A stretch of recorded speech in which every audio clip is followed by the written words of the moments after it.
And you'll have to forgive me. I've not used GoToMeeting very frequently, so I don't know. Are you seeing my screen? Yes. We are. Just we're not seeing the presentation view yet, but once you enlarge it, should be good to go. How's that? There we go. All right. All right. Thank you, everyone, for inviting us to tonight's meeting. I'd like to go over some of the highlights of the board's adopted budget and then turn it over to Superintendent Lyman to provide you with more detail. In the past, we've begun this presentation by highlighting some of the wonderful things that have taken place over the past year in our schools: student achievements, special events and activities, staff developments. This year presented a whole different reality from those past years. So I just want to highlight now some of the things that we can celebrate, and some of the accomplishments. Thanks to the tremendous effort and commitment by our superintendent, our administrators, our staff, our custodians, our food services staff, our bus drivers, our parents, and our students, Mansfield Public Schools continues to provide a quality education even during this unprecedented time. In March of 2020, our staff had less than 2 weeks to structure and implement a full remote learning process, which had never been done before. Working with the IT team, we were able to ensure that every student had the equipment and resources needed for at-home learning. The response to this pandemic required lots of innovative thinking and creativity to address our students' and families' needs. Many of the programs and activities that were put in place are things that we're going to carry over into the future. Establishing collaborations such as care teams in each of the schools that were put in place to provide family supports. We recognized how critically important maintaining communication between the schools and families is now and will be in the future. Our food services staff did a remarkable, truly impactful job of providing meals to approximately 100 families from March through the summer. The effects of food insecurity was felt significantly by many of our Mansfield families as a result of COVID. We were able to continue summer schools activities virtually. In the fall of this school year, we began to return to in-person learning, first with our elementary school students, and now all students who wish have returned to in-person learning. We've gone from a high of 28.9% of our students opting for full remote.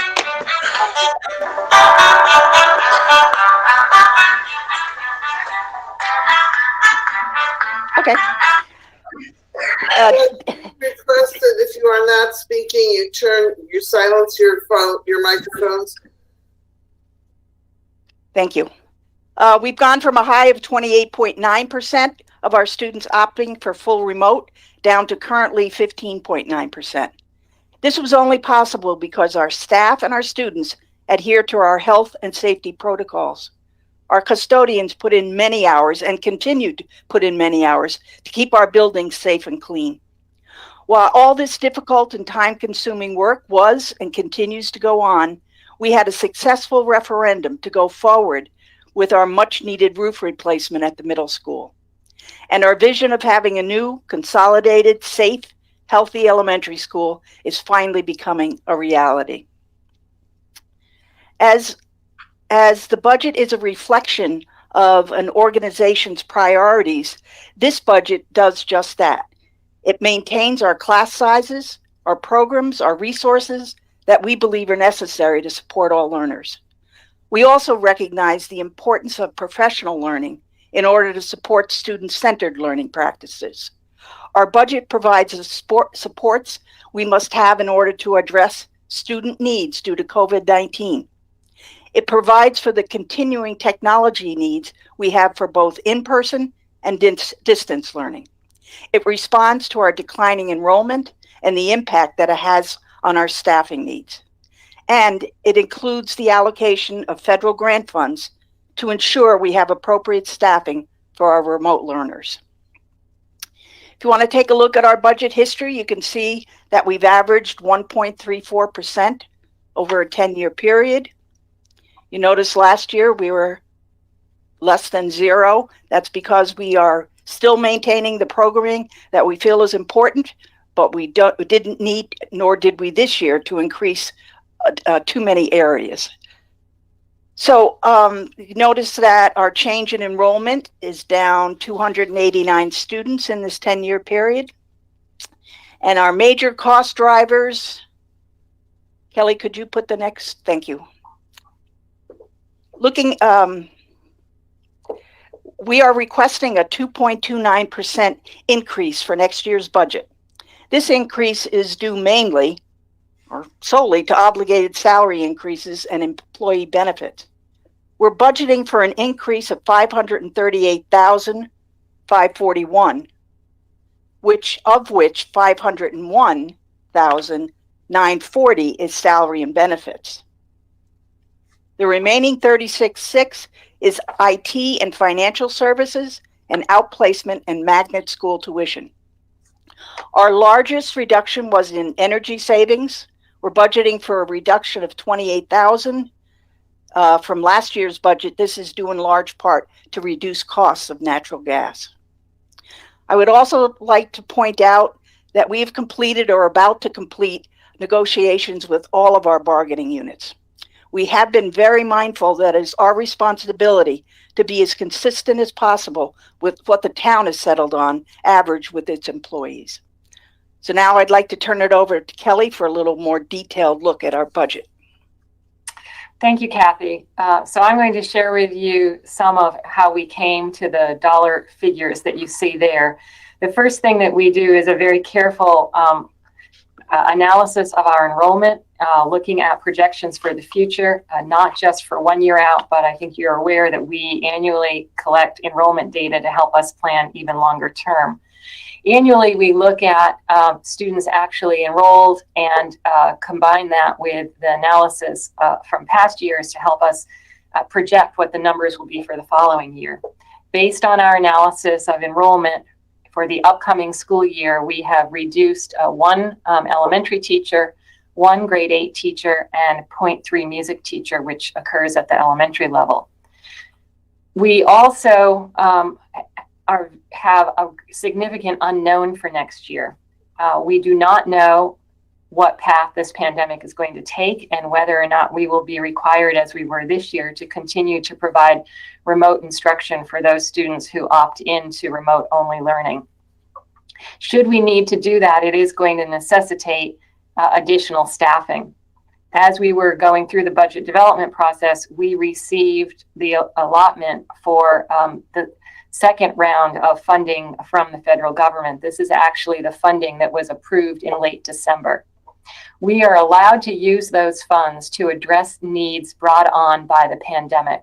That's very clearly described in the funding. And so we chose to use those funds to support any remote instruction that we need to provide next year.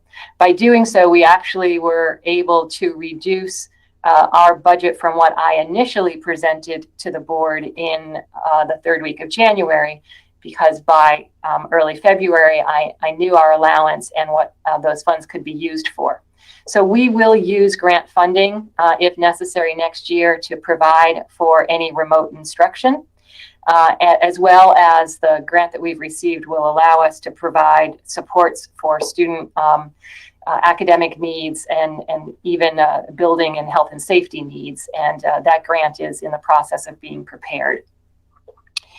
The other thing that I want to mention about staffing is that this year we reallocated a number of staff to make sure that we could keep our in-classroom class size at safe levels, as well as providing supports to our remote learners. And I have let people know that that reallocation of some staff may need to happen again next year. So that's calculated into this budget. Should we find ourselves needing to have reduced numbers of students in classrooms again, we will use similar strategies to what we used this year. I did want to show you the effect over time of enrollment reductions, looking at how staff has changed from 2016 to the proposed 2022 staffing levels. These values present net reductions. So you'll see that in that time period, we've reduced certified staff by a little over 11 teachers. We've reduced non-certified staff by about 6 personnel. And during that time, our enrollment has dropped 240 students. The other primary driver of our cost to operate schools having to do with employees is benefits. And the greatest proportion of benefits is, of course, health insurance.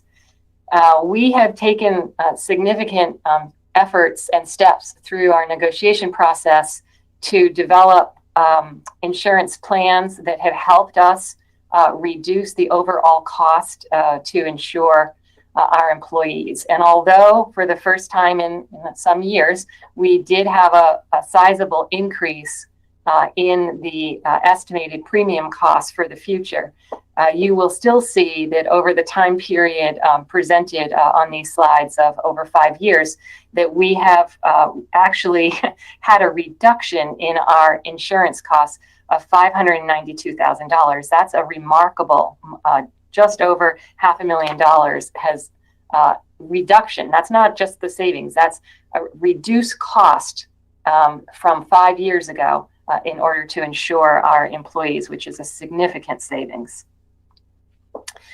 One of the other drivers that you often hear districts speak about when they talk about school budgets is the cost to support our students who have special education needs. Numbers of students who qualify for special education services is going up throughout the state, and they have gone up in our district as well. But we've been able to provide appropriate supports to those students without significant increases to the percent of budget that's devoted to special education students.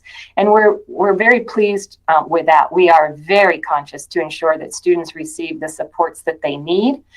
But thanks to some really great staff and again, good use of our resources, we've been able to keep the cost of providing appropriate supports to our special education students to a very reasonable overall percent of budget.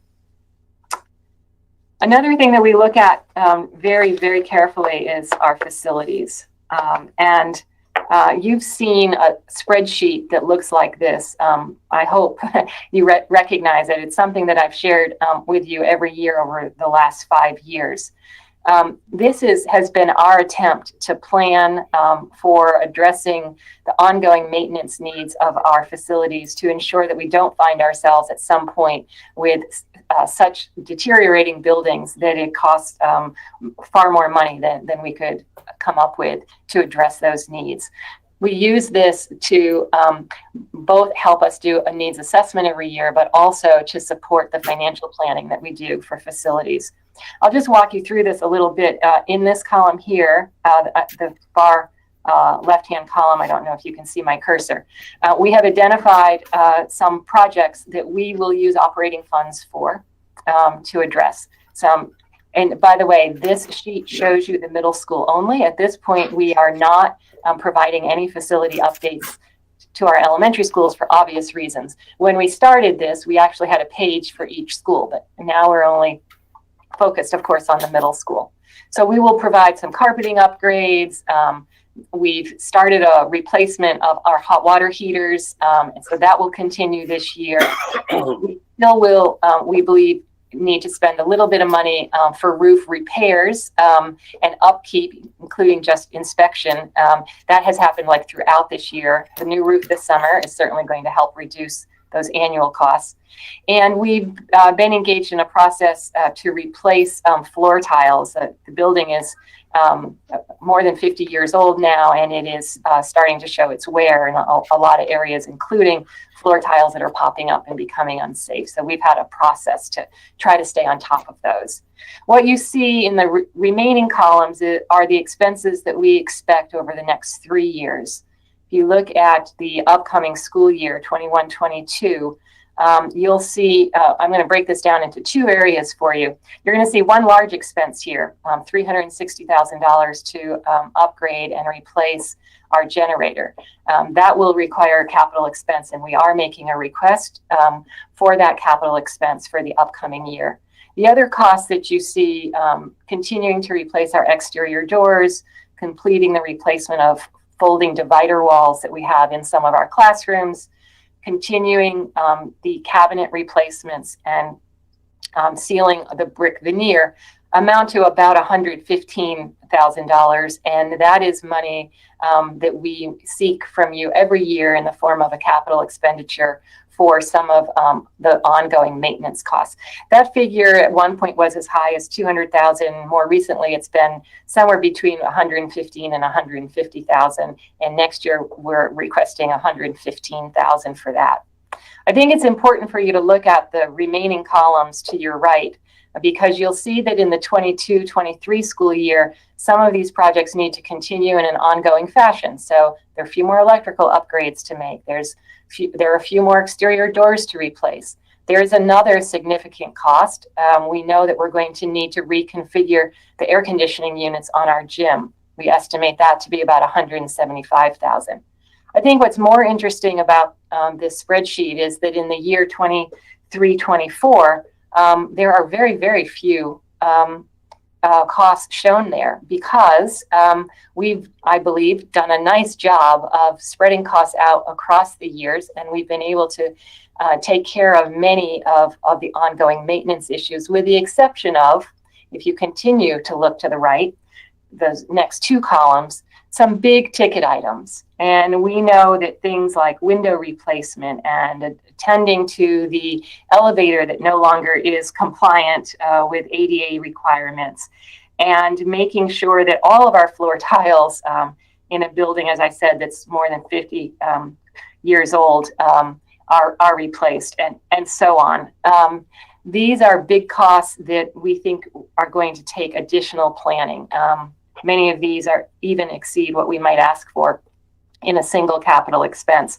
And so the board has considered this and is beginning to engage in a longer term study of the middle school. I think when I'm finished this evening, you're going to have a presentation from Alan Corson, the facilities director, and he's going to show you some of the upgrades that we've been able to make very much on a pay-as-you-go manner in the middle school. So as I mentioned, we are requesting capital expenditures this year, the $115,000 for maintenance and the $360,000 for the generator. But you also have generously supported us with maintaining our technology, both the infrastructure and the hardware. And as you heard Kathy Ward mention, we have ensured that we are a one-to-one facility for our students, and all of that computer equipment and those devices are being used not just for remote learning, but truly to enhance instruction in classrooms, where I think we all know that learning and work doesn't occur these days without some sort of device that's connected to the internet. And so the continuing capital expense allows us to maintain that level of support for students.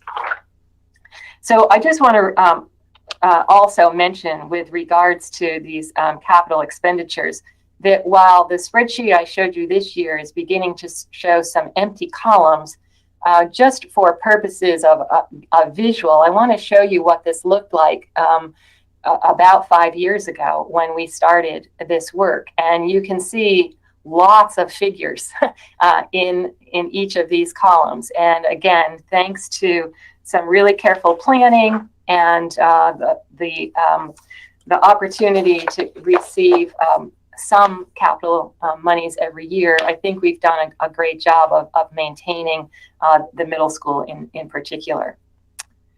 So I've shared with you the major cost drivers and some of the bigger needs and issues that have driven our budget. Please know that every line of our budget is extremely carefully reviewed. We go through a process annually that requires every administrator to meet one-on-one with myself and with our finance director, and to go line by line through their budget.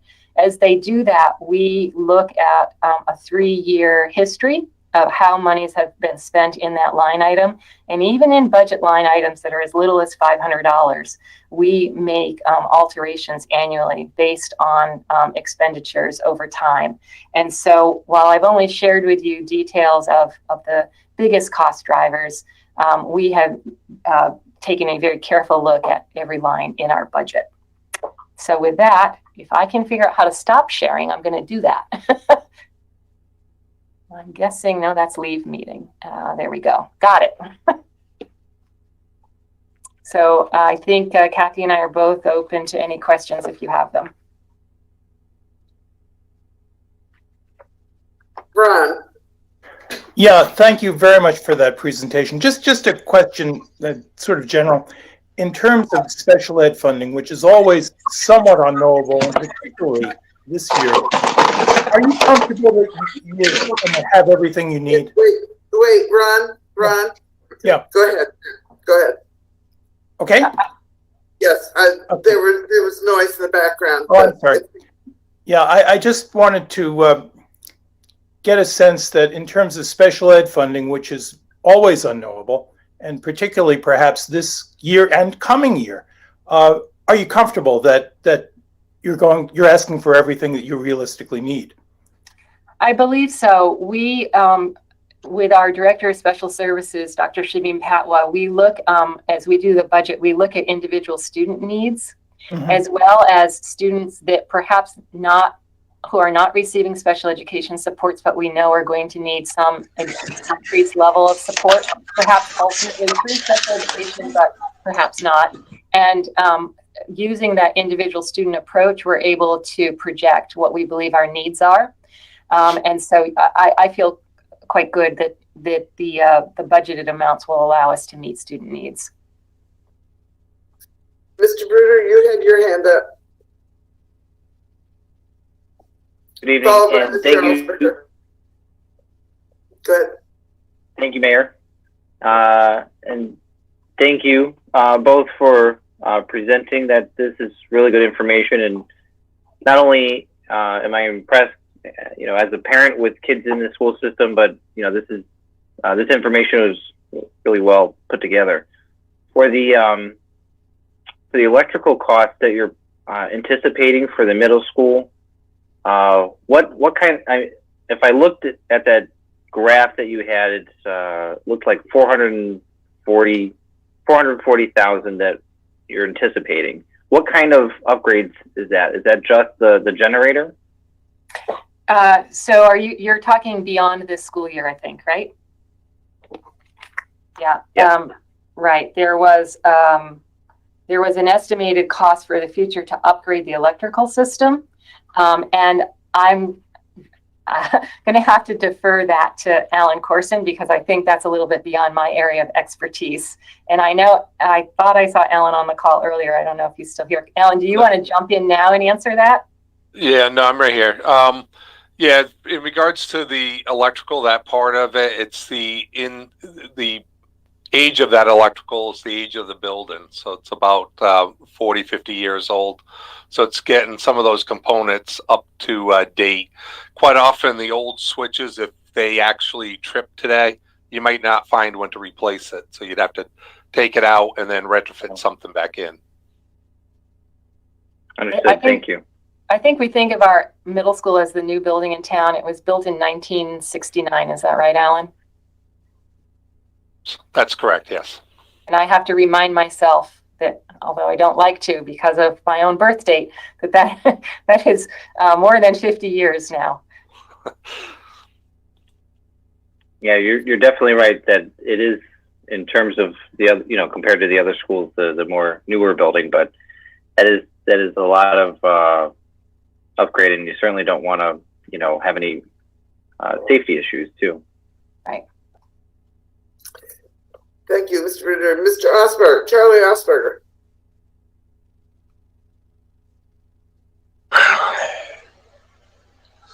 Can you hear me yet? Yes, you can. Okay. I see that Mr. Bruder answered one of my questions. Perhaps this might be directed at Mr. Corson. I noticed that we touched on several things besides that with replacement of an elevator. I was curious how that became non-compliant, and that we're replacing doors and a generator. And I'm curious why that's no longer viable.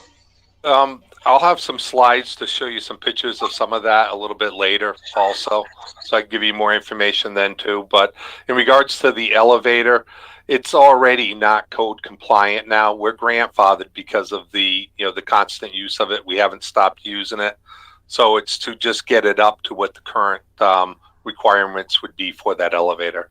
We do, fit the people in there that we need to, but today's elevator would be a lot deeper and longer than it is that one.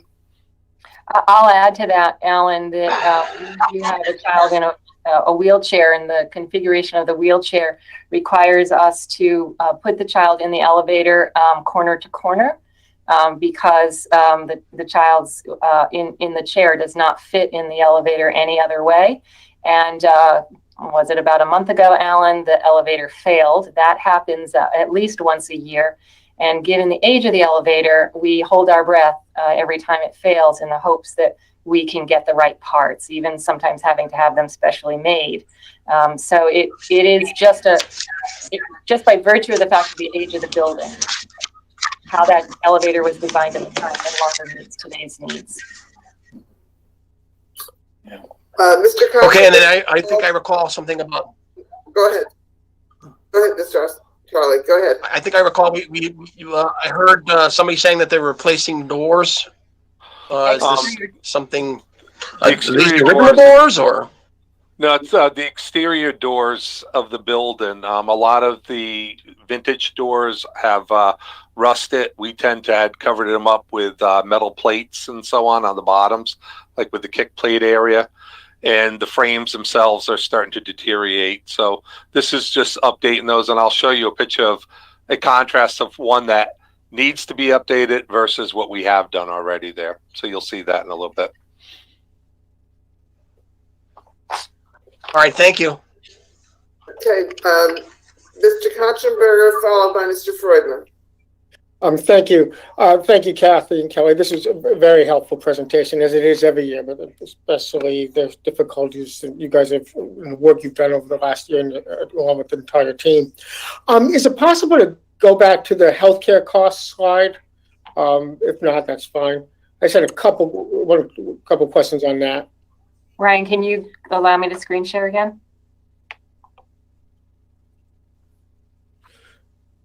So interestingly, it's not letting me make you a presenter again. I wonder if it thinks you still are the presenter. Maybe if you try to just. Oh, let's see, maybe. If you can't, that's fine. Okay. Okay. I'll get back to it while you're talking. How's that? Okay. So I just wasn't. I mean, it's good news, obviously, but I wasn't sure of.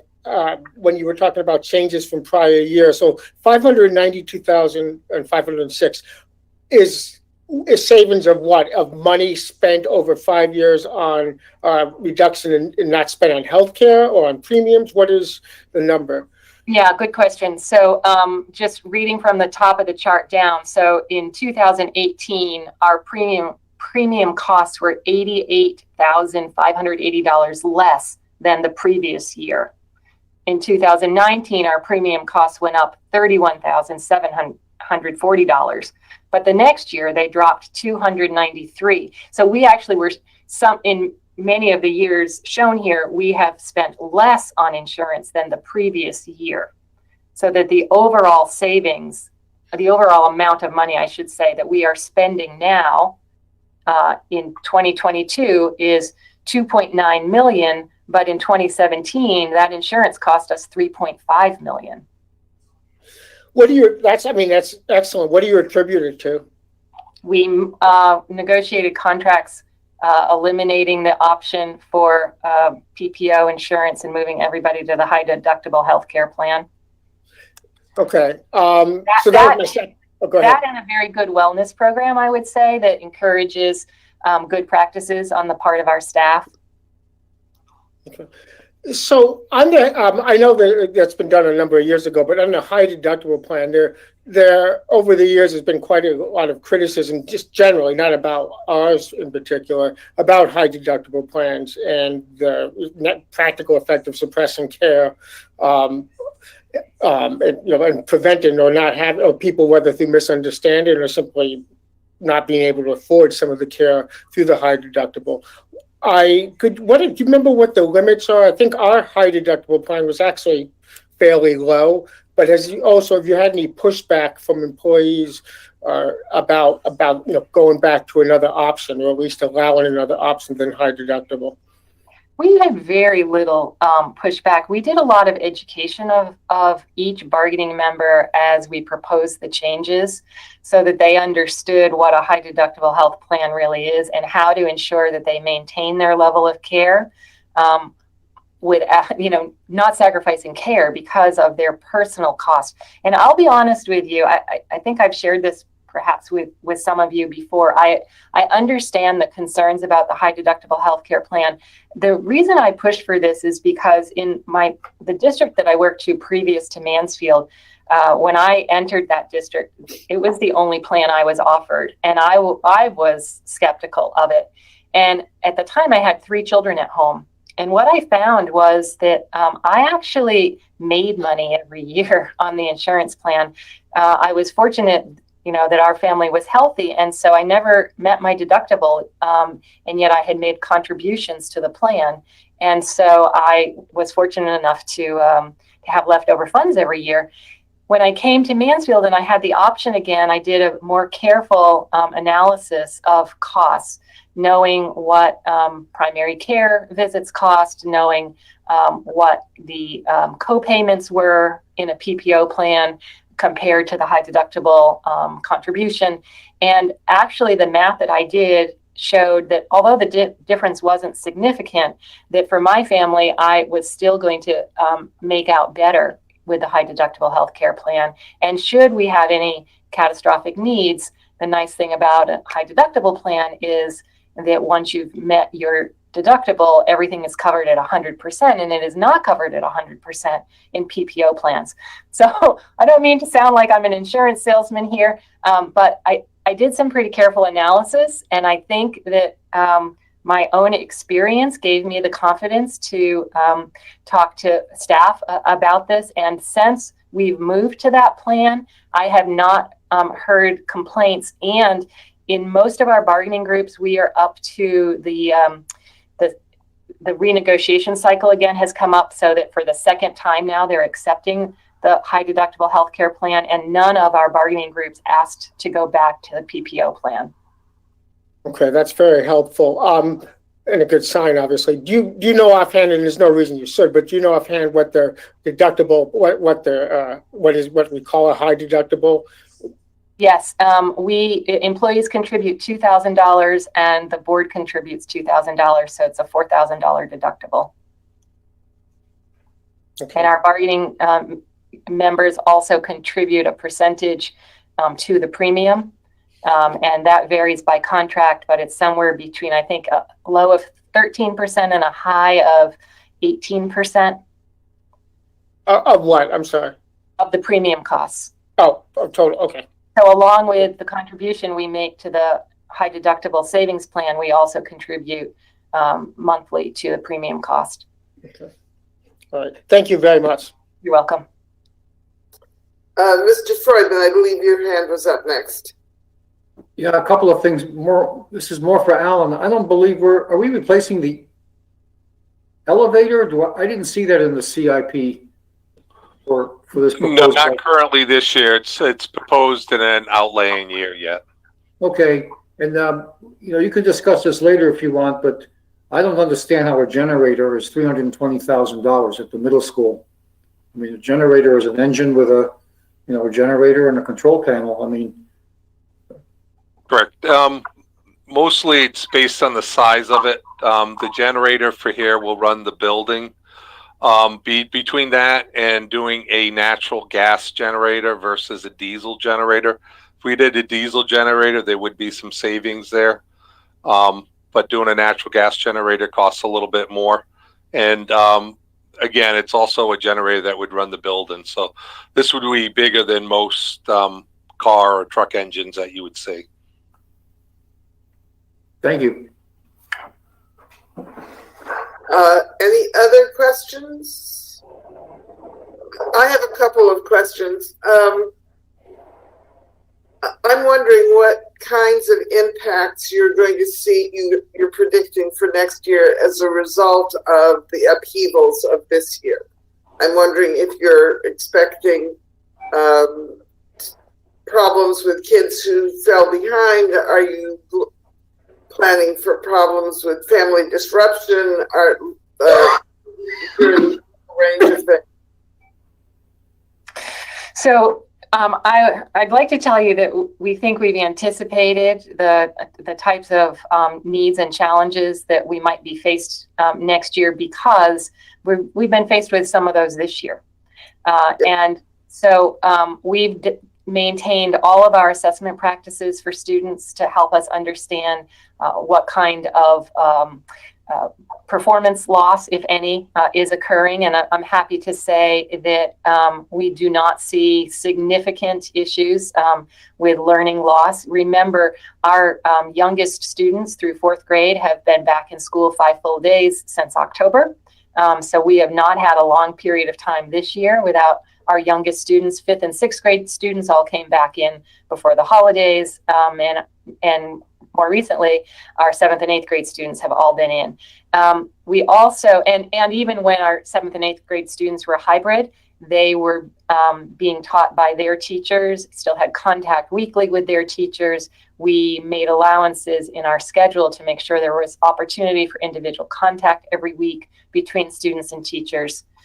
We also have been very carefully monitoring students who are learning remotely, and I have to say I'm quite proud of the program that we've provided for them.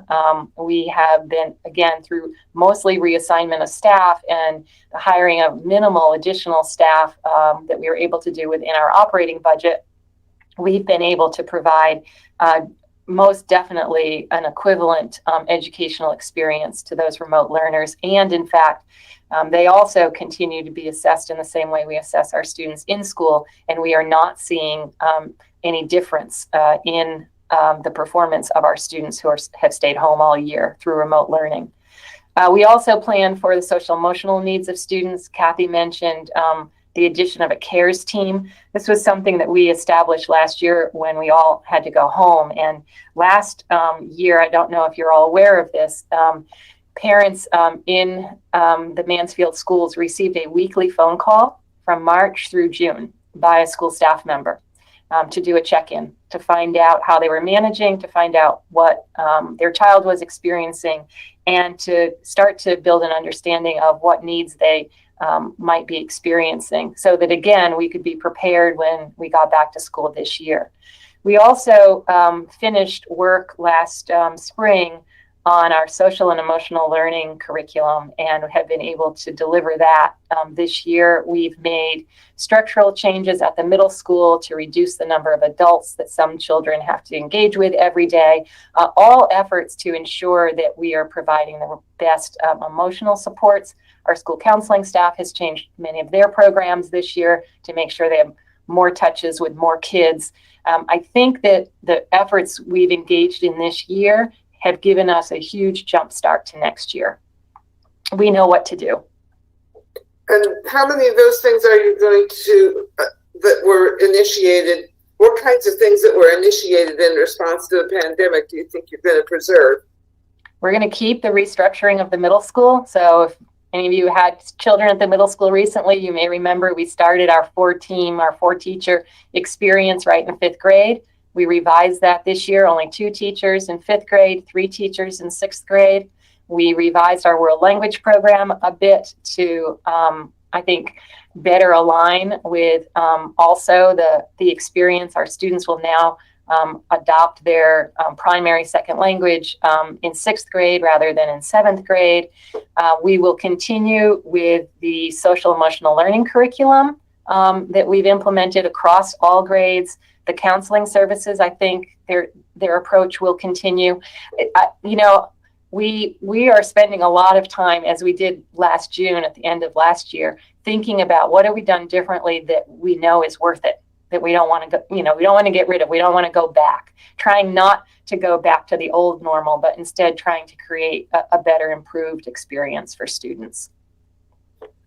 I have another question, but Mr. Shaken has his hand up, so I'll let him go. Thanks, Mayor. Good evening. Sorry, again, late this evening. And so I apologize if you covered this in depth in your presentation, but just along the lines of Tony's first question, I'm concerned not necessarily about the work at Mansfield Public Schools, but just generally that government is not adequately prepared itself to respond to the next sort of phase after we reach a level of vaccination that makes our society relatively safe from COVID, which is just significant behavioral health needs from all places in our population, our senior population, our and our children, all of whom everyone has undergone pretty significant trauma over the last year. And so what I'd love to see is government be ready, and maybe I'm wrong, and everyone will sort of recover collectively together without the need. But I haven't seen a lot of planfulness on behalf of state government or federal government for this next phase, and so I think it kind of falls on us. So I would just encourage, as you come up with spending plans for your chunk of the American Rescue Plan, which is going to happen as we come up with spending plans for our chunk, and as all of our neighboring towns and neighboring school systems come up with plans for theirs, that maybe there's some opportunities for us to put systems in place that break down some of the classic barriers between municipal and Board of Ed government, and between municipal borders, to be ready to address the needs of all of our population, whatever door they walk into for services, whether it's the school system or the town or the human services department or, the community center, whatever it might be. We have this opportunity where we've got, this is almost one of those chances to say money's no object. What could we do to make the world a better place? And so I just want to encourage us at the staff level, as everyone starts thinking about this, that we start thinking about it collaboratively and don't sort of do stuff in silos with the American Rescue Plan dollars that we'll be able to spend to sort of put the needs of the population first. So I'm really glad to hear you say that. And if I could just respond, there are a couple of efforts that are already underway.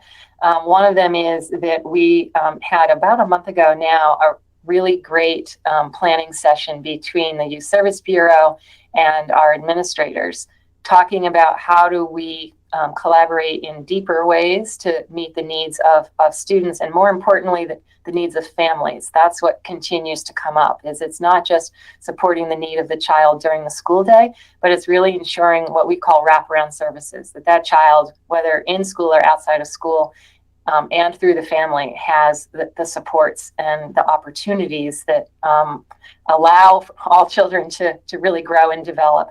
And so the planning work that we started with YSB was really encouraging. And actually Ryan and Pat Schneider and I met afterwards to do some advanced planning, and I see that work continuing. We have started to identify how we might use the American Rescue Act funds, and one of our primary buckets of focus is family supports, because we do see that next to learning supports as the greatest need. We also are planning a revamped summer school program, and for our elementary students whose summer school program will end at 12, we've been partnering with Parks and Rec to see if we can get every student who attends summer school in the morning to attend Camp Mansfield in the afternoon.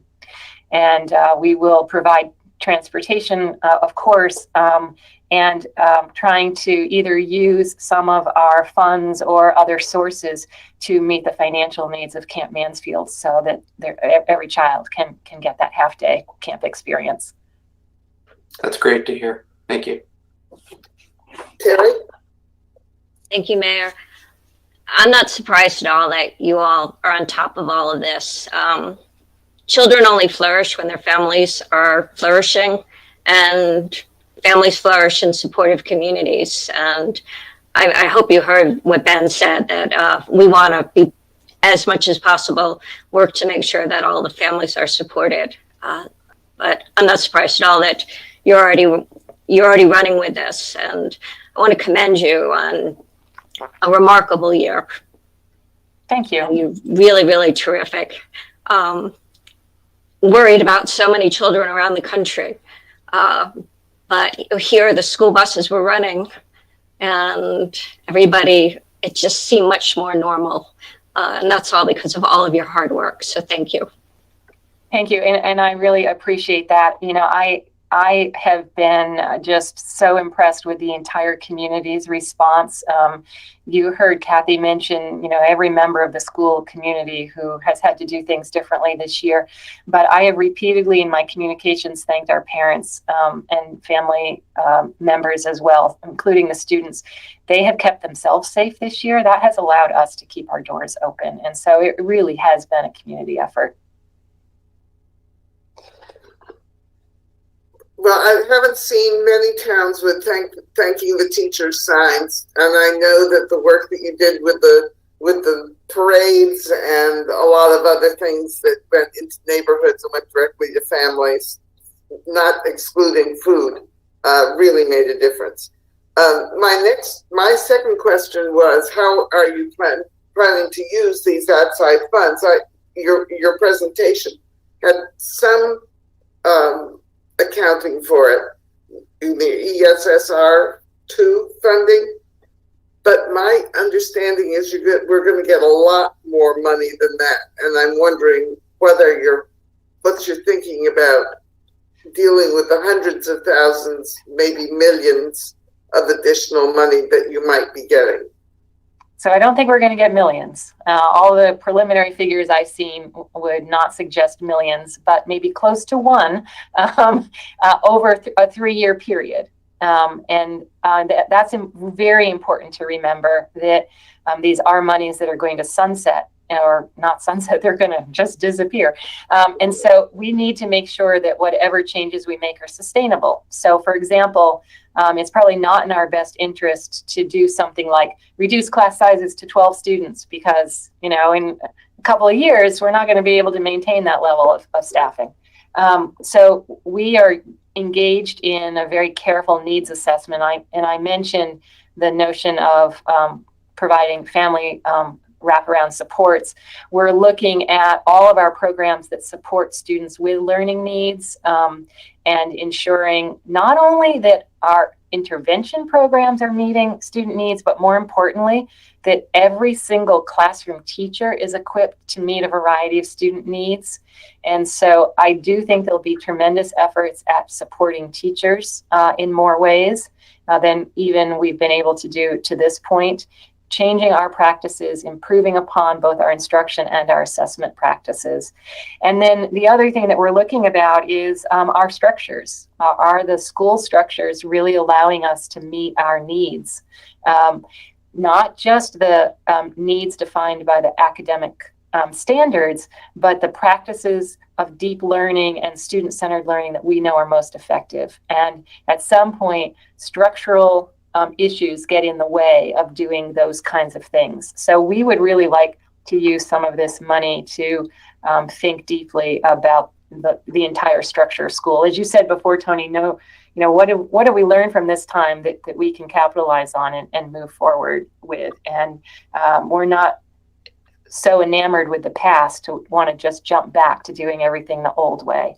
So we don't have our allotment yet for that third round of funding, and we also don't have all of the requirements of how that money is spent. We do know there are going to be some restrictions, and we have not seen the application yet either. And unfortunately, it sounds like we're going to have an application finished by the end of May. So I certainly hope we get it soon.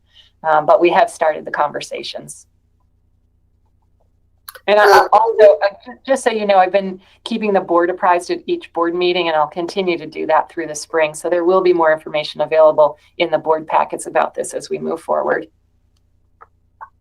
Thank you. Any other questions from council members? All right. Well, frankly, the idea that our kids have kept up during this past year is really remarkable, and we couldn't be prouder of our schools. So thank you, Kelly, and the board, and everybody else for carrying the town through this difficult time.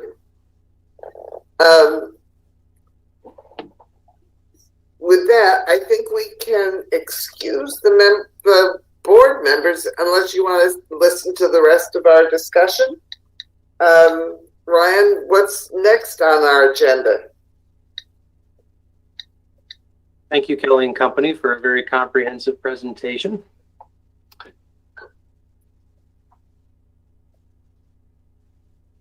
These are the page numbers for the items we'll be discussing tonight. Obviously, we already talked about Mansfield Public Schools.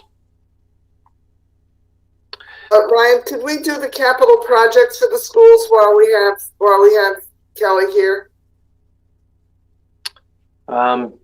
Sure. You know what, Tony, how about if I do this? I got a few things I'm working on here. Let me go off camera. We'll let Alan do his presentation, but if you all have questions about the school, just speak up and I'll come back on camera. How's that? That's fine with me. I'm trying to accommodate your needs. I appreciate that. I can always use more time to get some work done. So this is the is a reference I've used a few times now, kind of the 30,000 foot flyover of our shared services budgets. Shared services come in a few different flavors, and primarily we're talking about facilities, IT, and finance when we talk about shared services. Several of our shared services, the budgets are bundled into what's referred to as Management Services Fund. And this is a snapshot of year-over-year proposed changes in each of those areas. As far as facilities management, this year the proposed budget is a little over $1 million, $1,060,970 to be exact, which is just over $17,000 above the FY 2020/21 budget. Just under $8,000 of that department increase is reflected or comprised of contractually obligated step increases for department staff. It also reflects a $6,200 increase in alarm and monitoring services and just under $2,000 increase in building and equipment repairs. The facilities department is shared between the town and MBOE, so some of the shared services we're talking about tonight also involve Region 19, or in the case of finance, many more entities, but we're basically talking about the town and MBOE when it comes to facilities. And with that, I will turn it over to Alan, make him a presenter so that he can walk you through some of what his department has done over the past year.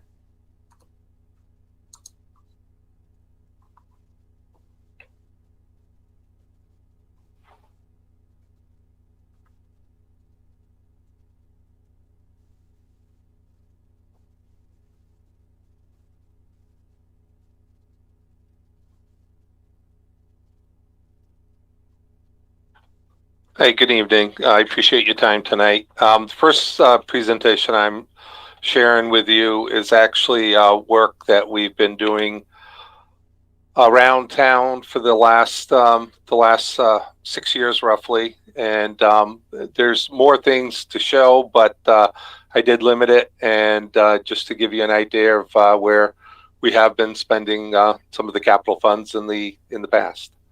And Alan, I just want to let you know, I don't know if you're sharing the right screen or not, but the screen we're seeing right now is your GoToMeeting. There you go. Okay, perfect. Thank you. Yeah, it's taken a minute. This is the first time I've actually done this. So this is a look at the senior center and some of the work over at the senior center. This was what it looked like about 5 years ago. Today, the picture on the left is what it looks like. We went around that building, replaced all the rotten wood, put new gutters on it, downspouts, and gave it a change of color. Inside the building, that center picture you see there is what used to be the laundry room that was shared with the housing group there, and we converted that into what they use now for doing, I think, haircuts and so on. And then the far picture on the right is what used to be a somewhat of a meeting room. Now it's a little bit of a library, library's satellite area. In these pictures here, the big room, we've done the wood floor, we've painted the walls, given it a little bit of a chair rail around the room. In the first picture on your left, you can also see to the back, there's some of the COVID improvements that we made, which I'll go back over again a little bit. But to the main desk there, we put up some plexiglass. In the kitchen, we've given them a new convection oven and a new burner oven, and also a new sink. The dance room in the senior center, we've refinished that wood floor. We did a complete sand down and refinishing of that. We've put carpet throughout the building, and we've done the last picture on the right there shows some of the air conditioning that we put into the building. This is the town hall, library, I'm sorry. This is the library. Here at the library, recently we've been having there was asbestos siding on there that we had talked about last year, so we had all the asbestos siding pulled off. This is now cedar shingling that we have on there, and we'll be staining that to match the rest of the building again. Also, we corralled the dumpsters, which before were out a little bit more open where you could see them. At the animal shelter, we put a new roof on that building. We painted it, and we gave them some security cameras, and we've also worked with the fencing there. For Parks and Rec, this is at Bicentennial Park in particular. We took care of all the rotten wood on this building. We put a new roof on it. We painted the building. And then inside the bathrooms, this is something that you'll probably see at the town hall, but we did epoxy on the walls there, and we've replaced all the partitions there and put in new fixtures. The pavilion, we put a new roof on that was all greening and so on, but we put zinc up there to help it from not doing that in the future. And we also gave it new electricity in that building. Likewise with the shed, there's the pump shed. We refinished that, put new roof on it. This is over at Mansfield Community Center. The first picture on the left, those are the new hot water heaters that we talked about replacing last year. So there's 3 new heaters in there. On the right, it's not really a finished picture, but again, it's one of the family changing rooms that we've epoxied the walls, and we had to get into the wall because there was mold building up in the wall, and we did do that. We pulled it apart, and we put the room back together, and now it's a finished room. Over at Public Works, we put in a new water system. That's the picture on the left. We also, you can see part of the center picture, you can see part of a door where we've been working on replacing bad parts to the large garage doors. And then in the center is there's a beam there that we took care of the rust on the beams, and we gave them new footings on the beams. And then the picture on the right is what they call the grounds building, and you can see again the doors that we replaced sections of the doors there. And we also replaced the metal facing of the building and put in extra protection from the doors getting bumped there. Again, this is more garage doors. One of the things you'll see me asking for is to keep going on it, because I've been replacing garage doors. The one to your far left and the one next to it, those are new ones, and the one to the right, you can see the difference. The town hall here, You can see an older picture of the building where it was more of a tan color. We repainted the outside of the building here. We put all new wood up every place that it had any rotten wood. We removed it, put up new wood, put up new gutters. You have new shingles, new roofing on this building. Town hall, this is the looking outside of the town manager's office. I think you might remember that it was a glass wall there. So that was separated for the human resource department on the left side and town manager on the right side. The conference rooms, the 3 smaller conference rooms in the town hall, we've refinished those, new carpeting, painting, new furniture in all those.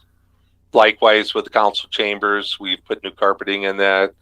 The desk is a little bit older, but we did that, and we did all shades instead of blinds on the windows. Firehouses, this is Fire Station 107. The room to your left, the bigger picture, that was the their memorial room. We recarpeted that room.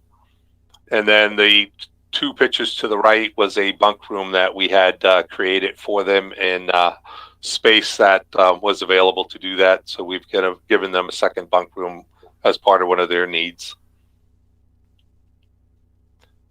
This is Fire Station 207. We're now connected to city water there. And this year we're asking about connecting the sewer up to that building. But I call it city water, but the public water runs by that building now. So we were able to connect there. And then the picture to the right of that, you'll see a hose dangling down there. That's an exhaust hose. We put in all new exhaust systems for the vehicle so that if they run in the building now, they're connected and everything exhausts outside. This is Fire Station 307 down in the basement, which the picture on the left shows pretty much what it had looked like. And the 2 pictures to the right is what we converted it over to. So we gave them an exercise room in there. This is Fire Station 307 also, but upstairs. And the walls there up inside the bays. This has happened during COVID shutdown. We were able to get in there, and then we painted all the walls there because at one time the diesel ran inside there. It had coated the walls with some diesel. We washed them all and then repainted all the walls in there. And then you also can see new lighting that we're working on. The lights in there, you see how bright the room is. It's all LED lighting in there. Just as around town a little bit, looking at some of the generators that we have done already. I keep a list of all the generators in town and sort of a schedule of replacement for them. Library actually has a brand new one that runs the whole building. And you see, sort of get a gauge of a little bit of the size of that. The one at middle school will even be yet bigger than that. Public Works, we replaced their generator, a little bit bigger size there. Fire Station 207, same thing. Fire Station 107 got a new generator, and 307.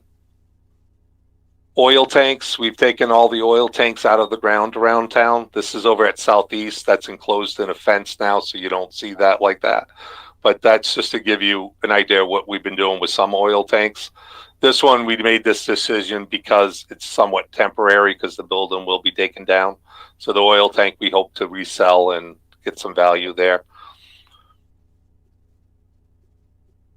These are some more oil tanks at Public Works that we moved out of the ground and put above ground. And this is at the library. This was actually a LP, or liquid petroleum gas tank farm for that building that we did in lieu of the oil tank in the ground. These are at some of the fire stations, same thing. We took the oil tanks out of the ground and gave them either gas or oil above ground. Mansfield Middle School, I'll show you a little bit more here of some of the work that we've done. These are some of the old pictures of the gymnasium before we started it. This is what it looks like today.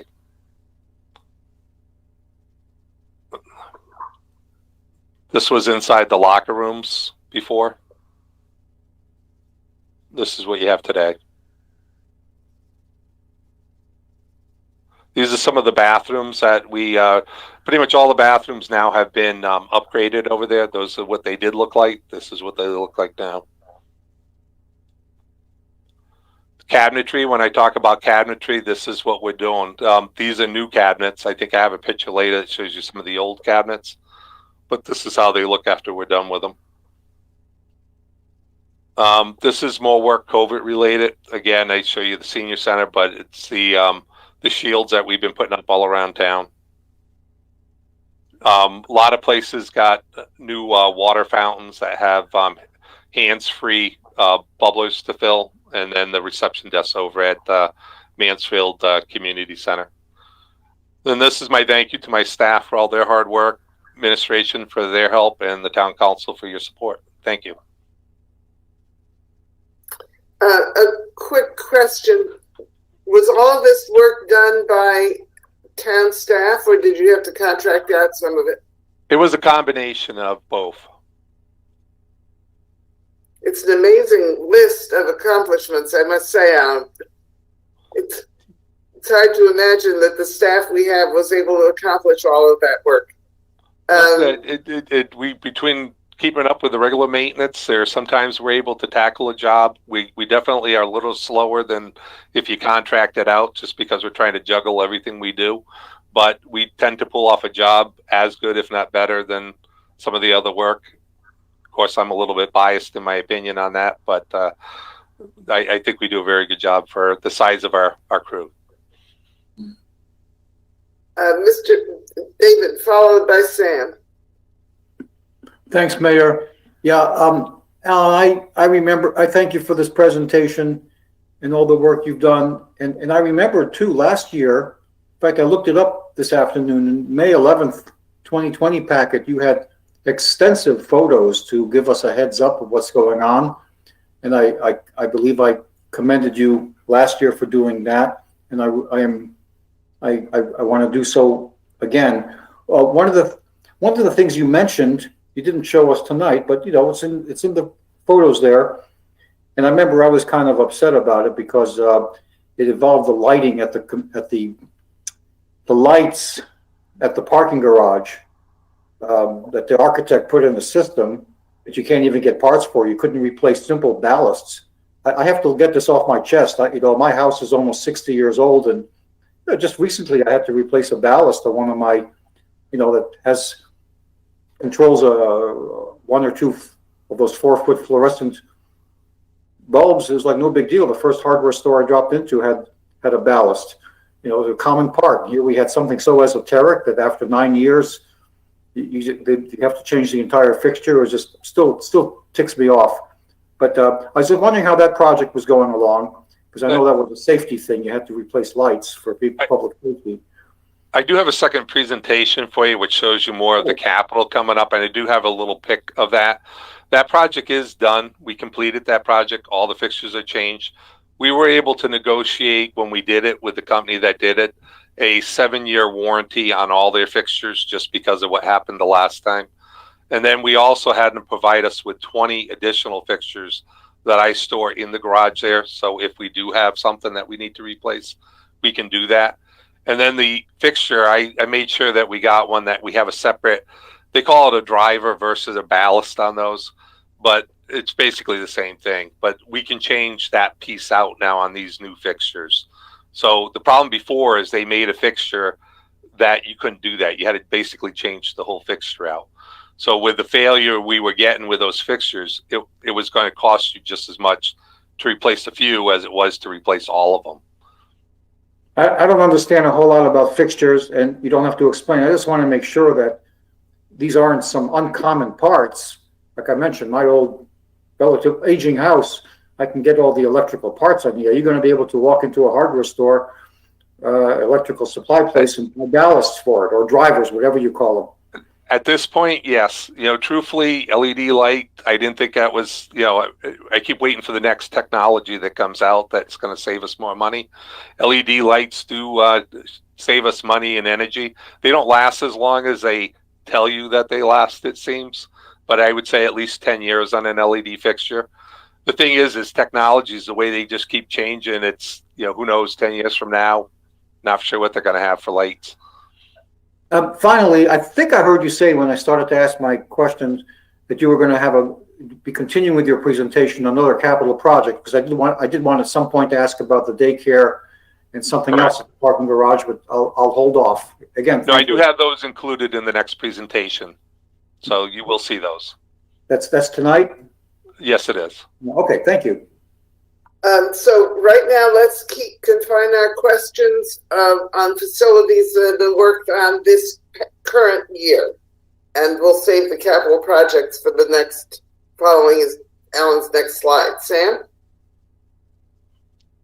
Thank you, Mayor. I just first wanted to say thank you very much for that presentation. It's really nice to visually see the kind of stuff that we talked about last year, and certainly it's useful, I think, for people, who are watching or, paying attention that, the town is doing more things than they may realize. And the only question I really had, was in regards to the above ground oil tanks that you mentioned, and I didn't realize that you could resell that. Is that something, if you don't know off the top of your head, but is it like 50% or like 25% of what the, like a new one would cost that you think we might be able to get back, or what do you think? I would say, if it's in the, it's going to be the next year, I would think that almost 80% of that tank, it's pretty much brand new. So they hold their value. People are doing it all over because DEEP has a requirement that tanks that are 30 years old need to have something done with them. You could, depending on what the style of tank, you could get them recertified, or you got to get them out of the ground. So that's been the push for us to get them out of the ground. No, I like that, and I think it makes it easier in the long run. And I really like the idea that you and your staff are thinking about cost savings and reselling this. Even though we needed it right now, we won't need it in a year. The other tanks that you've seen at Public Works, one of those came from Vinton. I moved it from Vinton when we converted that. So one of those was already a used tank. And the second one they used for temporary fueling of the vehicles while they were building the new island. So now we reuse that for the building. So. Thank you. Any further questions on this year's work? Okay, Alan, you want to go to the next phase? I'll have just a couple of slides, and then it'll be right back to Alan. So you bear with me. So we are going to talk about capital, and Alan will give his presentation here, and then we can open up for questions when he's done or as he presents. But these are the capital items that we're focusing our discussion on tonight, the facilities and education capital items.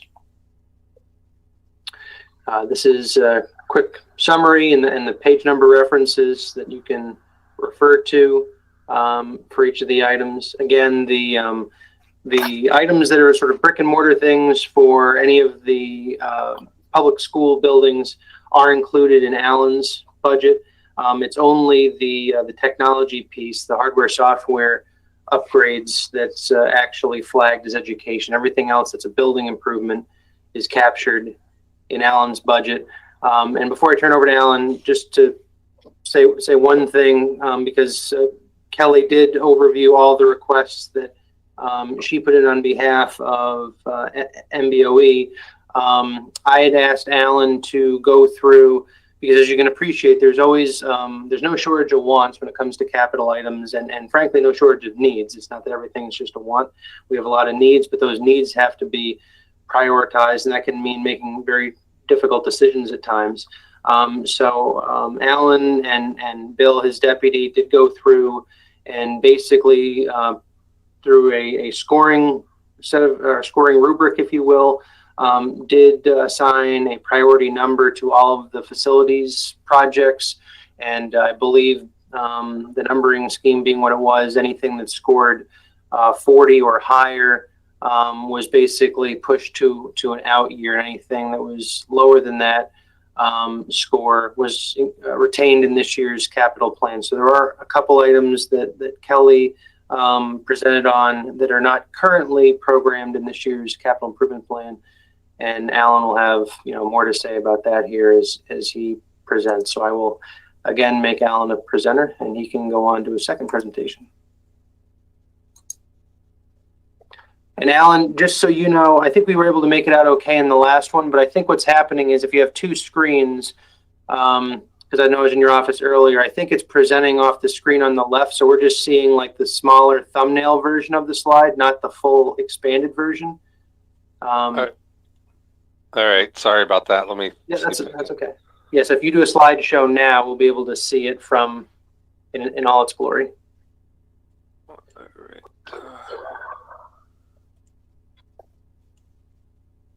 Is that better? I think we're still seeing a preview for some reason. At least I am, but Yeah. So am I.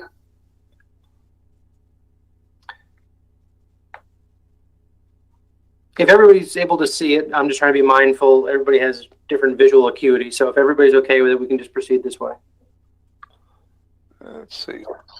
Is that better that way? Yes. Yes. Thank you. Okay. So the first thing is the parking garage, the access control. This system is a technology-based system, but it's everything that gets people in and out and then bills people. This is the server part of it here, and some of their monitoring for it. It's all these gates here, everything that charges your card.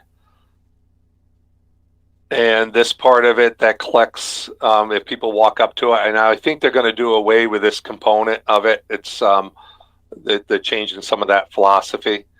Oops, go back here. But I don't know if you can see this well. I can get this to everybody, but this is a breakdown of the three systems that we looked at. Amano is what they have currently.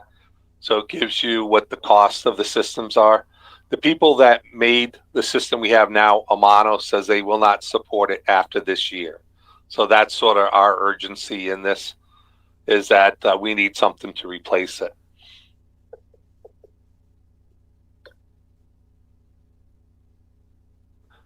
These were notes from the John Santanello about this system. And basically, again, telling you Amano will not support it. And the other compliance issues that they're going to have with that system.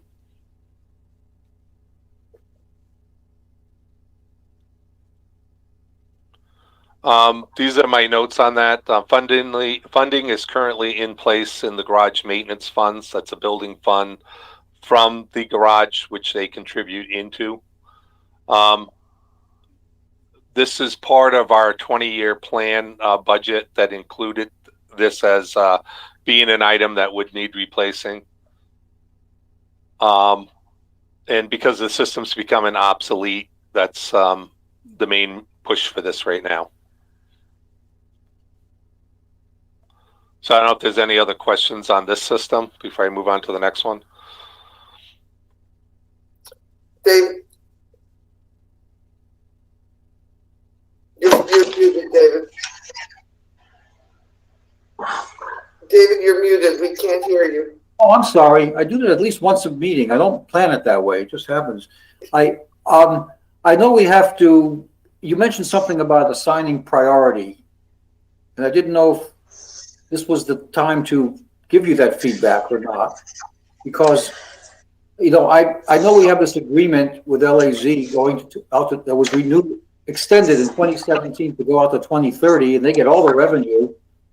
I'm not sure that the agreement requires, I mean, I'm just not sure that the access control system, if that's a contractual requirement of ours to provide. The LAZ parking is free to collect the money that that agreement lets them collect all the revenue for. It doesn't mean that we can't tell them, well, you know, you could post somebody there, you know, 24 hours a day, 365 days a year to collect your money. Are we really contractually required to provide that? That's a question. You're not a lawyer, I know, and maybe this requires some other research, but I'm just posing it, and I didn't know when the right time was, but, you know, I like to do it while we're on you know, strike while the iron's hot. We're on that topic.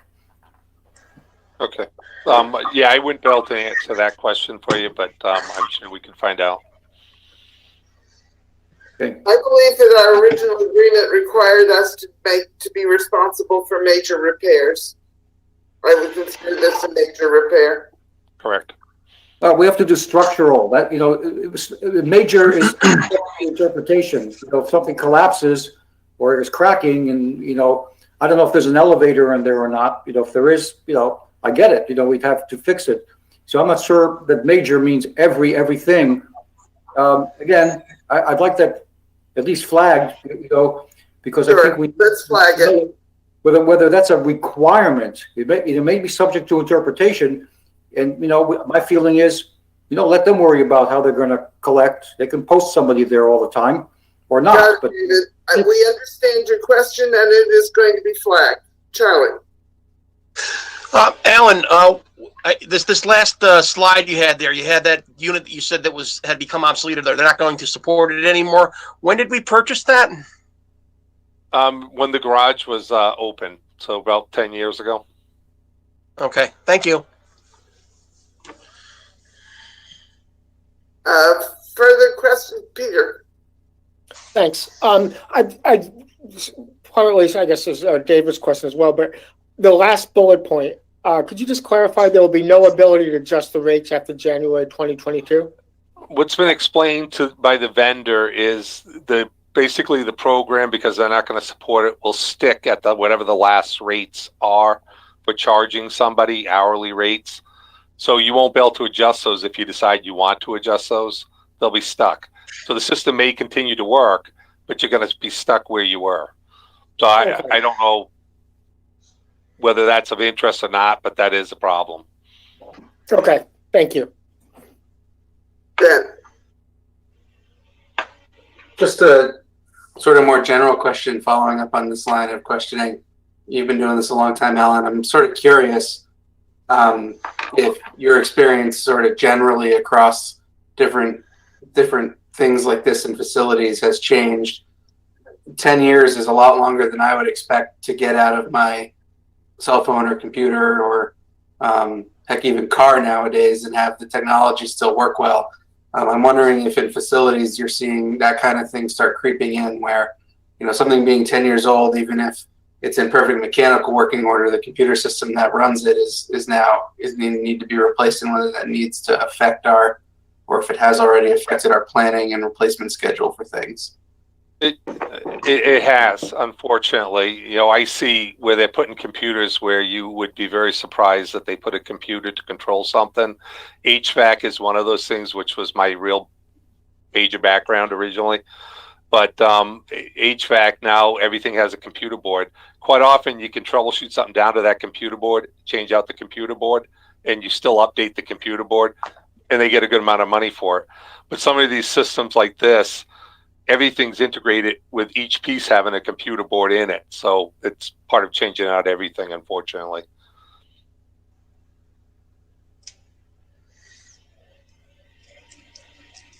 Further questions? Okay, let's move on to the next one. The next one's for the Mansfield Discovery Depot in regards to the roof replacement. So the green, what you see, was a patch that was done about 5 years ago, actually.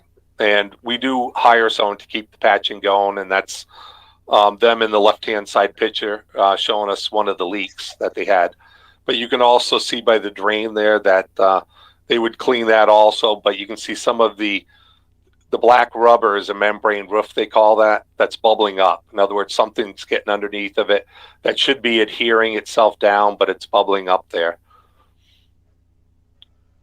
Again, a couple of years ago, we had the picture on the left is shingles up there. Those blew off in a windstorm, but over time, because of their age, they don't hold as well as they used to, and we're seeing more of that happening now.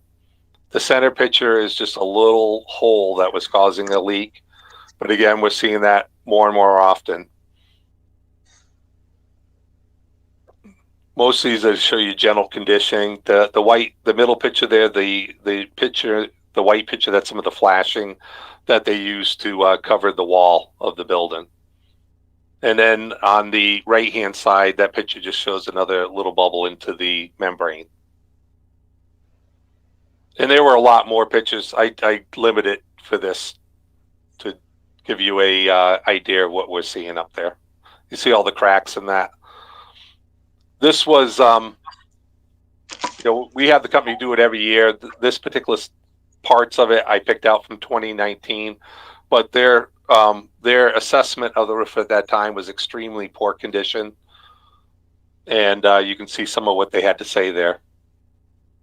So I did put this in for last year, and I'm putting it in again. So it is 30-year-old roof, 20-year warranty, and we've definitely gotten good use out of our warranty on this roof. But that's the big portion of the expenses for the daycare. It's $185,000. That includes me having to get a assessment of hazards and then re-roofing that building. And $5,000 is to do some cabinet replacement inside the building. Questions for Alan? David? Yeah, I remember last year you had several pictures in that May 11th, 2020 packet, and I really thought very highly of that, because I don't even think the roof or anything else was in the CIP, so that for the current year, but it was a good heads up. So I kind of knew something like this was coming up. So again, thank you for that.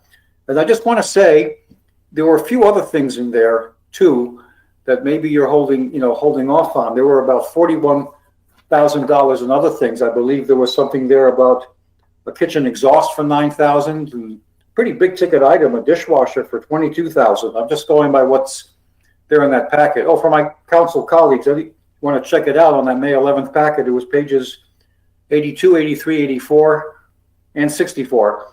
There was something about a security device for $5,000, and some countertops that you said were starting to delaminate. So again, I'm only going to throw this out there because I think at some point, my feeling is the iron's hot. We're talking about it, and there will be a desire at some point to have prioritization. My council colleagues might know. My feeling is we do not have to be in the daycare business supporting it. This may not be the PC thing to say. Certainly not at this time, especially when staff is trying so hard to keep all our buildings going. But from my perspective, I just would tell the Discovery Depot, we close in 14 months, so we're not supporting the building anymore. But that's just my opinion. You asked for priority, now you know. But again, thank you for all the staff for their efforts, to do what they think needs to be done, unless they're told otherwise by the majority. Thank you very much. Let me get this clear. This project for all of the interior stuff on the building isn't in the proposal in the request for this year. The only thing that's there is the roof. Am I right? That 195. Go for it, Alan. I'm sorry. The roof and $5,000 for cabinetry. That's it. Okay, that's it. So, and this is our building. Whether the business is there or not, we own the building. Correct. So failure to roof a building would be deteriorating a town's asset, no matter what's inside it. Am I correct? Correct. The town does own the building, and a roof system is an integral system. Yep. Okay, so it's irrelevant what's inside. The roof on the town building needs to be fixed. I got it. Okay. Any other questions for Alan on this? Mayor? Yes, David. I'm no expert on buildings, but I believe when buildings are just pretty much, you're not sure you're going to want to keep them for any purpose. Sometimes you just kind of keep patching them and don't replace a roof. I've seen that happen. So that would be, I'm not sure that you have to put a new roof on there unless you really want to keep the building used, for the next 20, 30 years or beyond. Well, let's ask the question. Could you get by, Ms. Allen, with just patching this roof? We're finding every year it's going up and going up. This year we're probably about 10, 12,000 into repairs on that roof for something that's going to cost you, roughly the 185,000 to completely do. So in 10 years, you're probably almost buying the roof anyways if we keep going at that rate. And I imagine it's going to get even worse. Okay, thank you. Terry? I don't know a whole lot about buildings, but I do know that water destroys buildings. And there's nothing more important to keep water out than a good roof. And a 30-year-old roof is way too old. And very, very much support doing this year. And I also want to take a moment to remember how important Mansfield Discovery Depot has been in this community. It was a town, university, family initiative before there were daycares available. It really made it such that women could work, so that families had a place where children could be safe, where children could learn. It's a beautiful structure. It's really, really well set up for children, even though it's an aging structure. Got a wonderful, great room, lots of natural light and wonderful grounds. It's also a place with great diversity and a place that takes care of its staff. So I commend the work of the Mansfield Discovery Depot and hope that we as a community will continue to support it. Thank you. Other comments on the daycare center roof? Okay. I think this item is good. We should flag it because there's going to be a request to just repair. Next, please. Mansfield Middle School generator. This is the current generator we have over there. This is the smallest generator I have in town right now, and that's on the biggest building you have in town. If you replace this generator, that building to the back there has the gas coming in on it. You'd have to pipe that gas over, so that's part of the cost. Also, the electric is going to change. What you're putting, those two pipes you see in the front of that generator there, you have to dig those up, and you got to run those into a new, what they call a transfer switch that will switch it over when you lose regular power. So that component itself has another cost. So it's the total package of getting it done that is the sticker price that you see on that.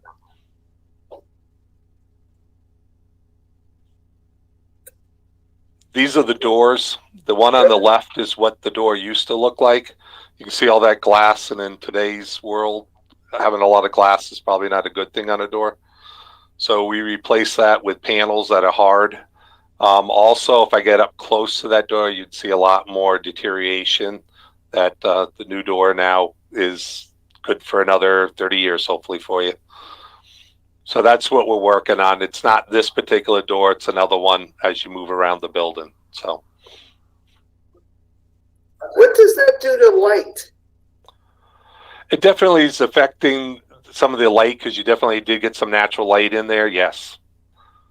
But it's one of the things they suggest with security of the building now is to get rid of that glass. Well, I know security is important, but it seems like these buildings are getting to be more and more prison-like.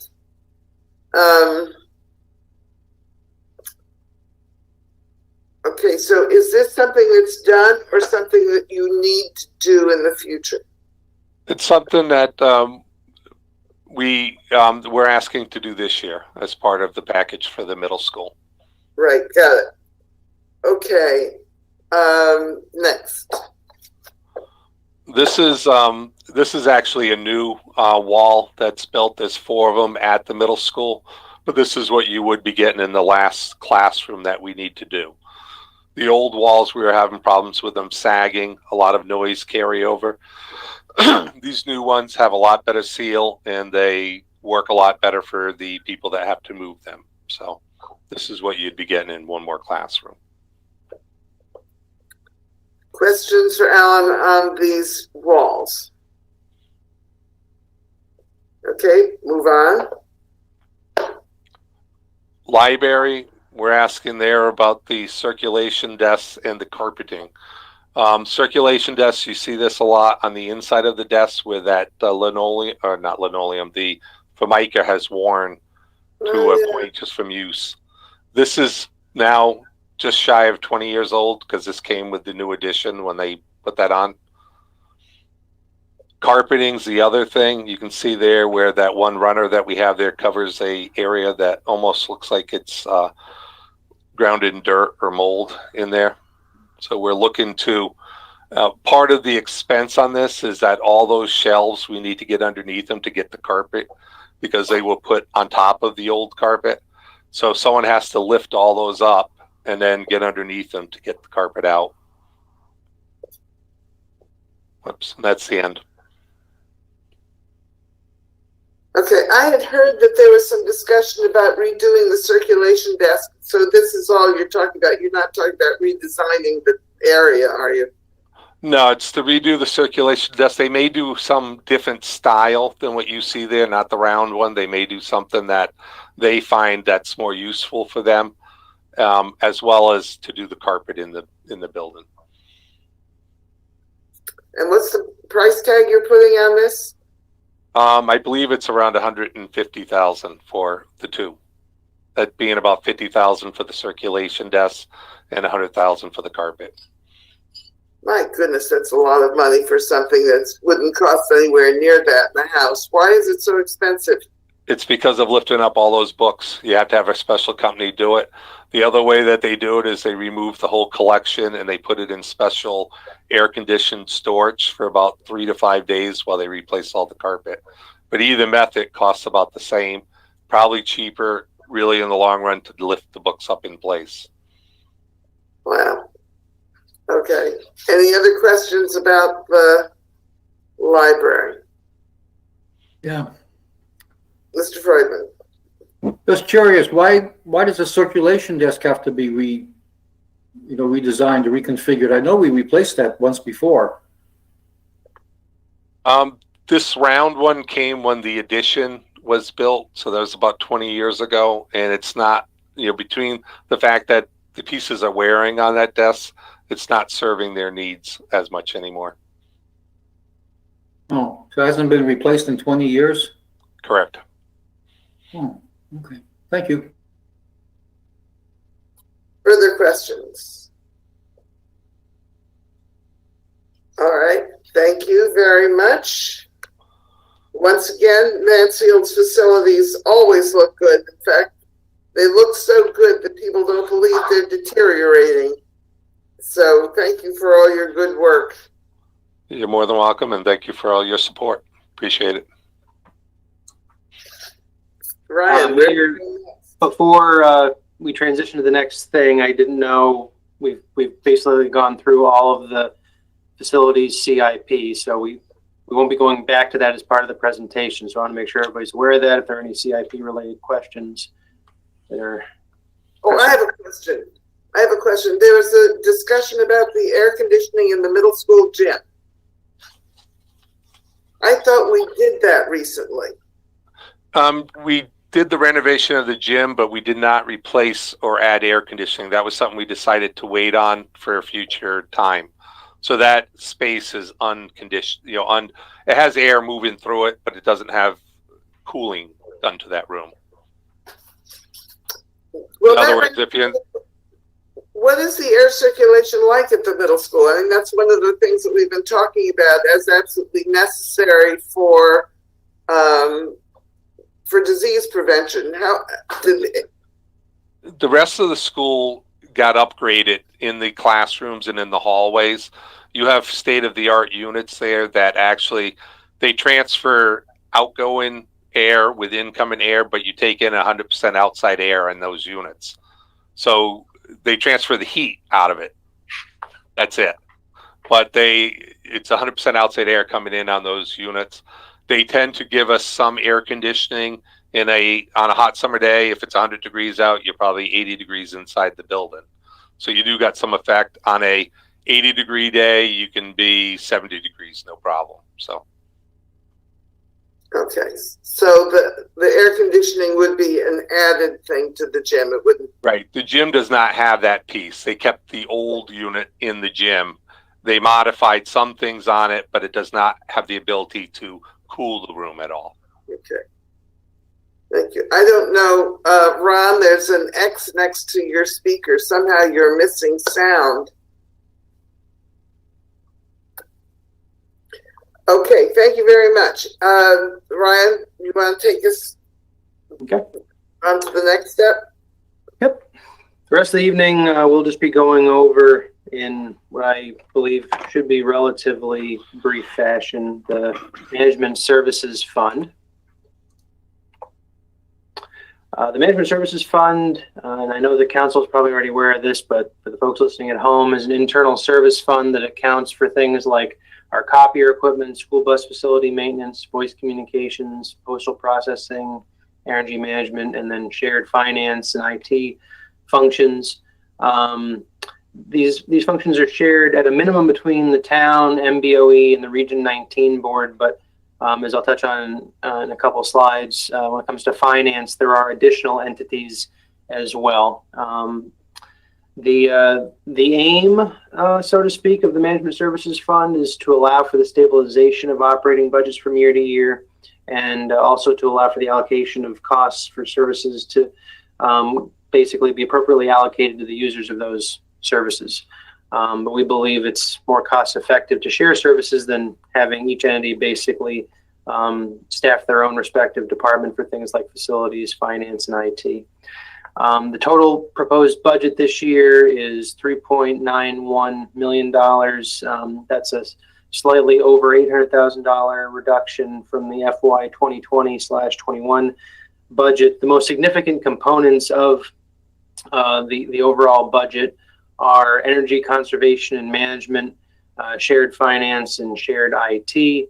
The fund balance right now in the Management Services Fund is about $1.9 million, which is about 49% of the overall budget. There is an agreement that the signatories are the town, MBOE, and Region 19 for cost allocations. This document is the governing instrument, if you will. By consent of all three parties, the principals can make modest adjustments, and by modest that means around 3% or less to the overall cost sharing allocations, because things will vary a little bit year to year and change a little bit over time. I believe it's a 3-year agreement that we're currently in, and I believe the current agreement runs through the end of the fiscal year that we're talking about, so the end of FY 22, if I'm not mistaken. And parties allocate the cost based upon the percentage of the operating budget and the related capital expenditure attributable to the services provided to each party. With respect to energy, we have a proposed budget of just over $1.5 million. That's roughly $92,000 less than last year. The driving costs in this are fuel, which is gas and diesel, electric, heating in all its different forms, propane, natural gas, and heating oil, street lighting, equipment, and contracted services. The town's portion of that overall $1.5 million is roughly $250,000, which is level from the current budget year. Brian, how do you explain the reduction? So that's probably a good question for both Alan and John. I believe it's basically when there's a bit of a lag effect. The coming year's budget is based on an analysis of historic use, and so if we make energy upgrades or we reduce our consumption from one year to the next through either changes in behavior or upgrades in appliances and equipment to reduce our energy footprint, then our share, well, first of all, the overall budget will go down, but our share of the budget will also go down. If you want a more specific sort of breakout of how things have changed over time, Mayor, I would need to do a little more research and pull some facts and figures for you. But, qualitatively speaking, that's what impacts changes year to year. It's a pretty significant number. Here's Alan. Alan, can you explain how we managed to save $91,000? It's been a combination of things that you see on there. We have been saving some in the fuels. One thing, when school went into the COVID shutdown, wasn't as many people, so you had some savings there. Just from our energy upgrades, we have done a lot with changing boilers out and so on. So we've given you a lot more energy efficient boilers. So we've been using less energy there. Lighting, we have been going around doing a lot of LED changeovers from fluorescent light to LED. So you've actually had some of that as savings too. Heating, good negotiations on some of the propane and natural gas and the heating oil, the purchases also through finance. Street lighting, I don't think John's on at the moment, but I know we took over the street lighting from the power company, I think a year or so ago. So I think you got some savings there now. And those were converted, I think, a lot to LED lights also. So I think that's a lot of it right there. So assuming that some of this is due to the shutdown due to COVID, is it going to go back up again? Slightly. I think you'll still see savings over year. Okay. I know I'm checking the power bills every month, and they have increased a little bit from last year. Yes. Okay, thank you. Hopefully, Mayor, in the longer term, once we get a number of our energy efficiency projects underway, the roof-mounted solar for the town hall and DPW, and obviously bring a new elementary school online and work towards figuring out what the future of the other two buildings will be. Hopefully we'll be able to make some real energy gains here. Transitioning to finance, the combined shared finance budget is just under $960,000, which is slightly under $14,000 increase from the current budget year.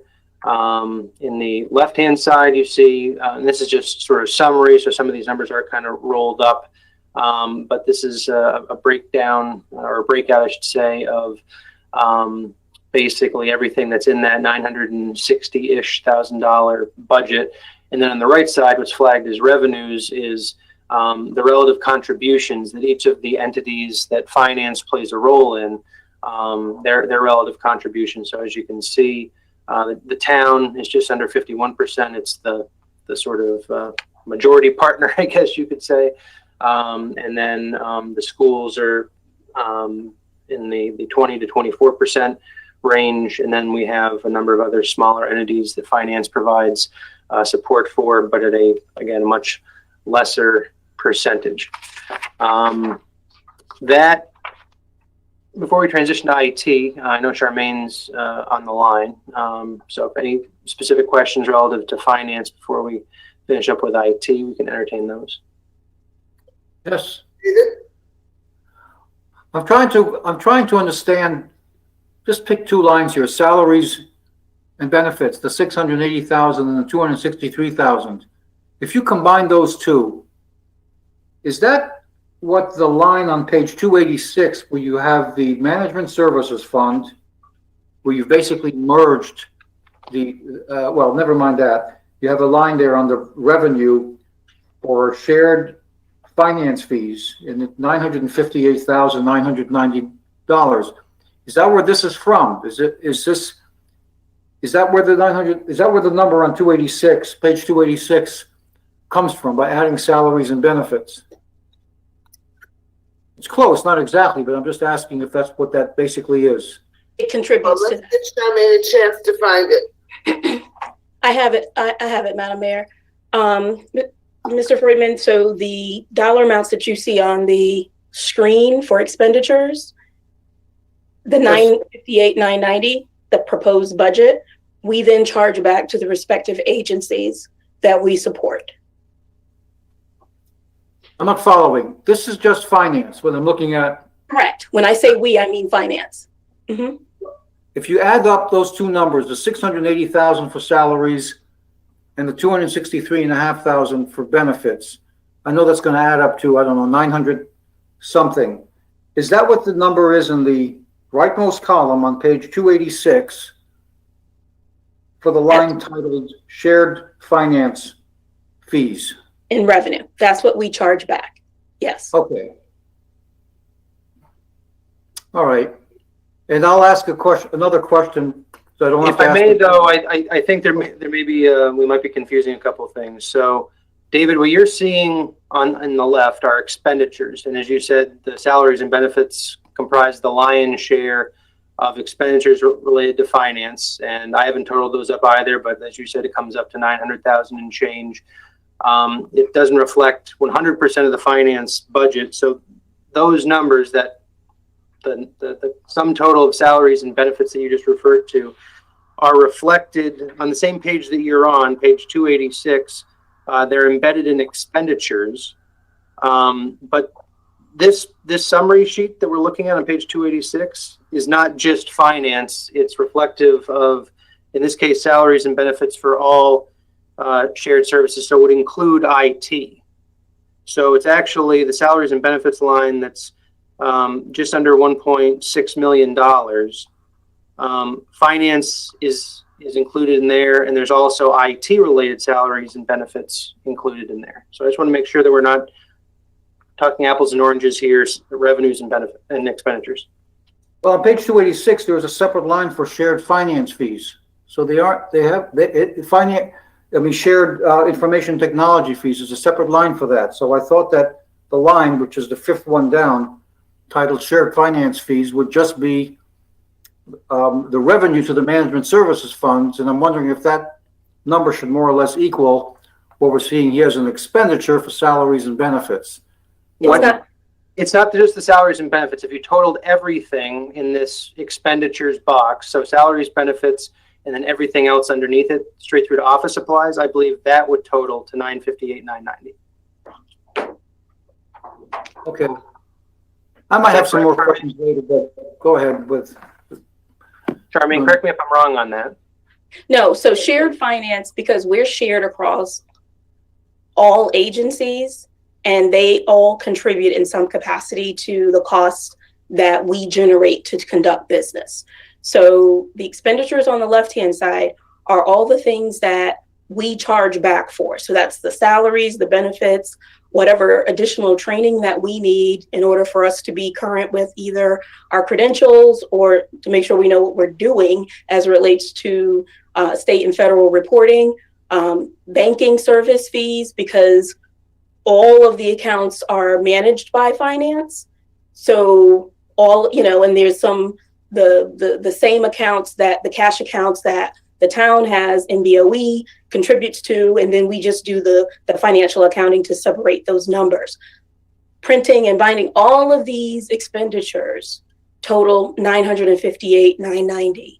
We charge that back to all of the agencies that we support. And when I say agencies, I mean the Board of Ed, Region 19, Eastern Highlands Health District, in accordance with how we support them. So for example, the town and Mansfield Board of Ed, there's a lot of staff.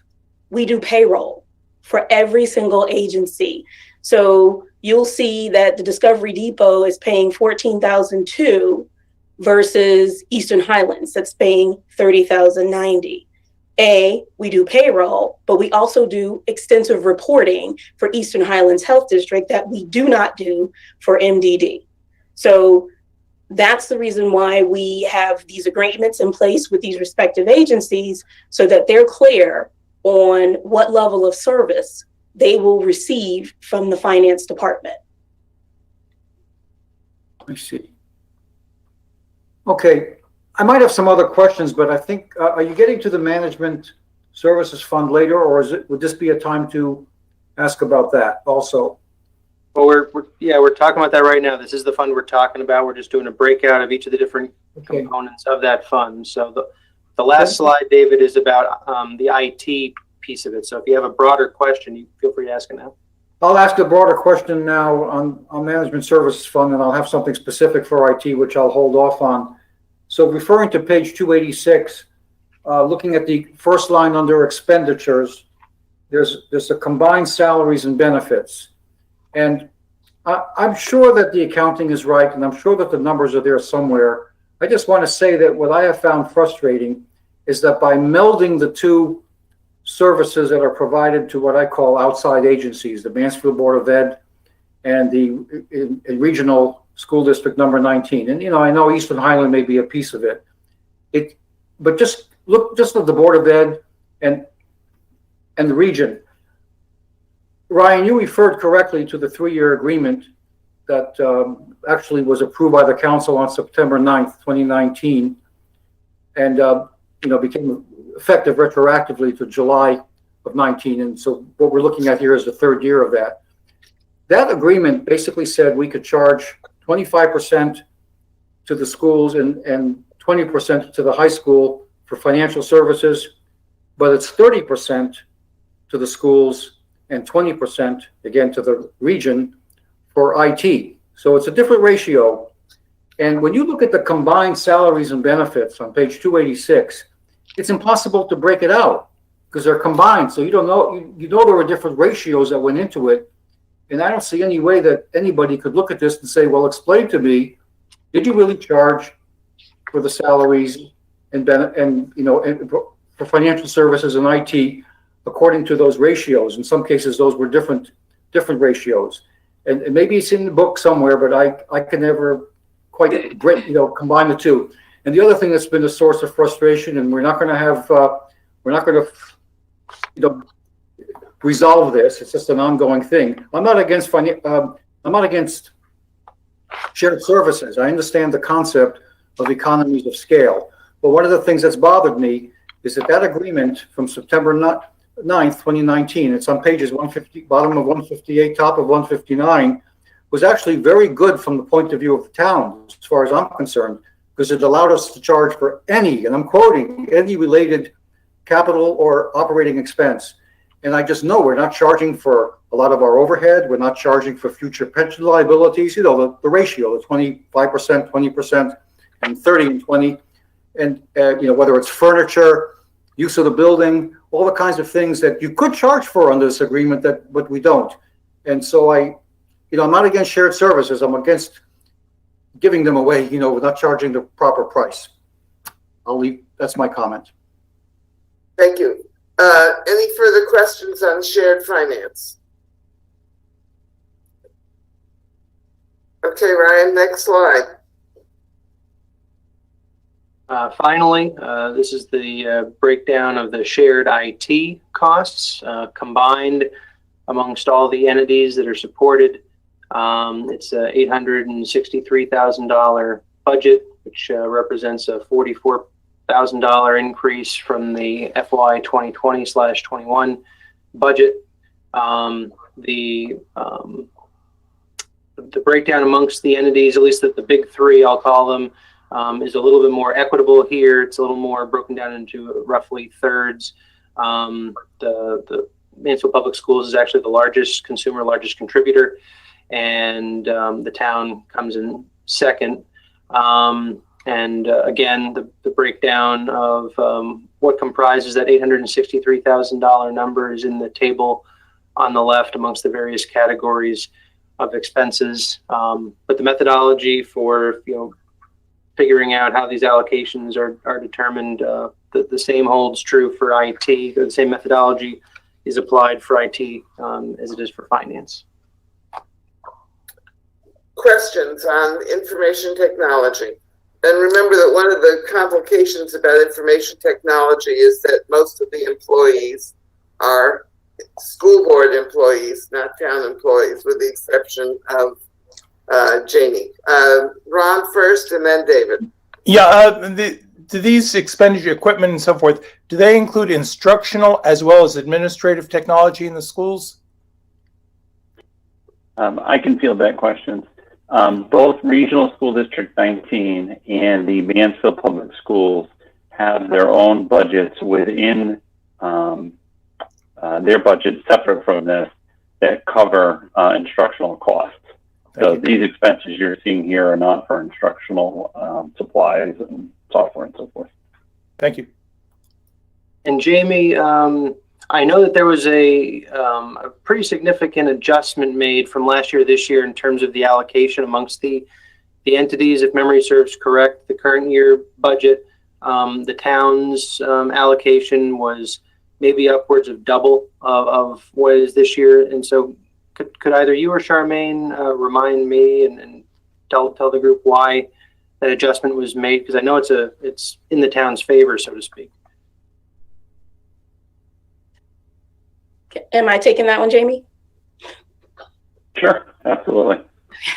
So the bane of my existence as we sit here today is the new financial management system. So the original contract for the new financial management system that is being configured today as we speak, that contract was approximately $500,000. So of course it's hitting on the IT side, this new configuration, going back to what Mr. Freudman said, these types of capital expenditures need to be shared across all agencies who are basically leveraging these services. So that hit last year, or rather this current fiscal year. And so therefore it's already been covered. So it's not being felt in fiscal year 21-22 because we're already feeling it right now. So that's where the big drop came from. Again, this is part of the reason why these types of expenditures are in the management services fund, to sort of try and mitigate as much as possible the overall impact of the new technology. Apparently the admin system, and Jamie can help me with some dates, has been around for, I want to say, almost 30 years. That is correct.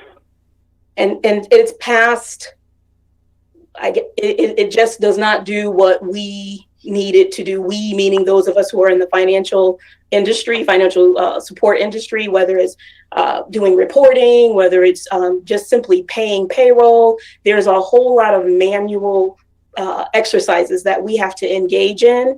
I dare say that IT also has to do a lot of high touch on this system as well, because it is very dated. There's a number of municipalities who are falling away from the system simply because it cannot keep pace with the current gap reporting requirements that the state and the Fed are requiring for municipalities.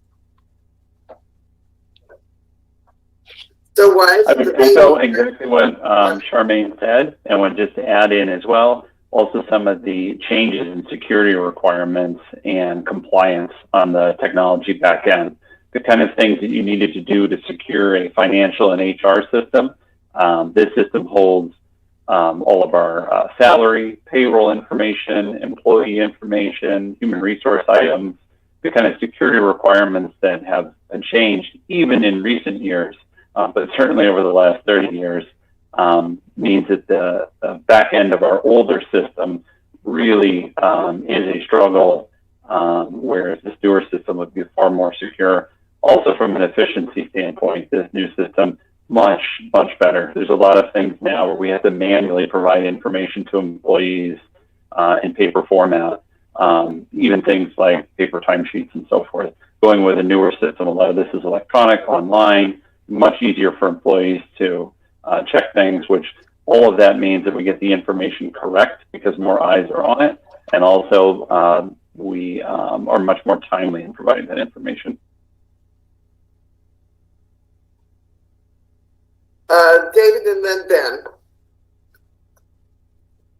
Thanks. This is kind of a follow-up, but a little more specific for IT, to whether we're really charging for IT services and financial, but this is going to be about IT.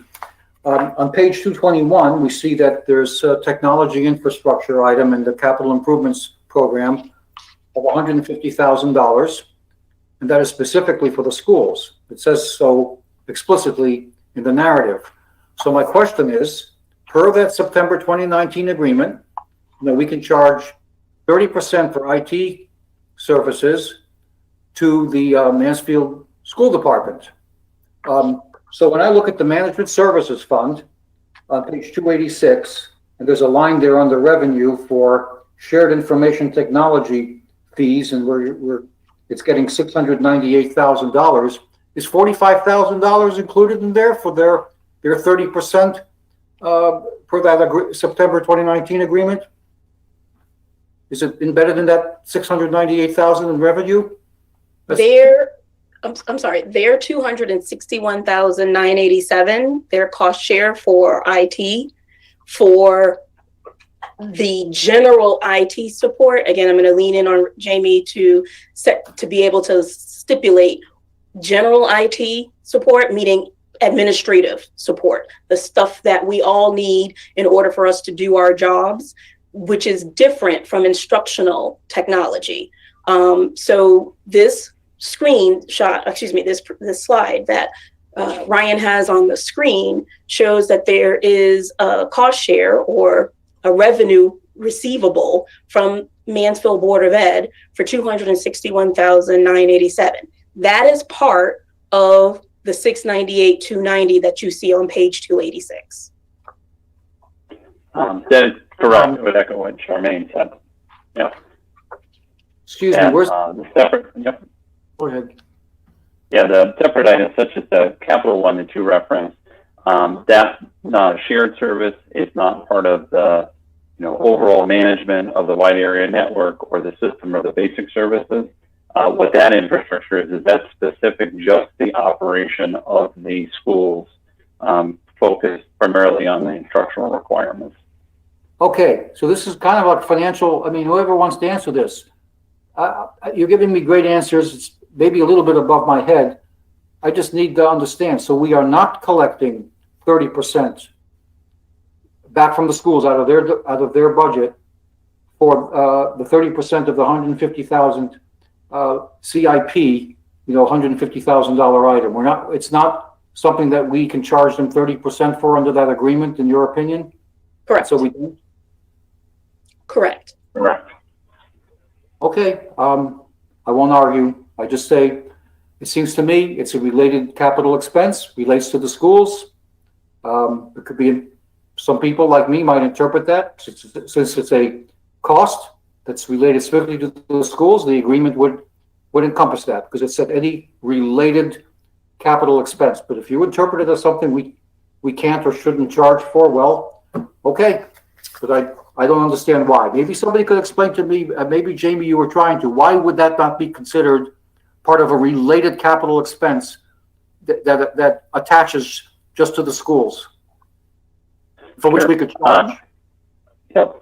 Each of the entities does this. At Regional School District 19, we have a capital budget for the same items as are listed here. And also on the municipal side and the general government, we sometimes have expenses related to acquisitional items. An example would be in this current year's budget, there's the item related to the town clerk's office about the online record system. The Management Services Fund covers the things that are the shared services for the overall administration and providing of that wide area network, internet access, file services management, those things that you need to have a basic computer network.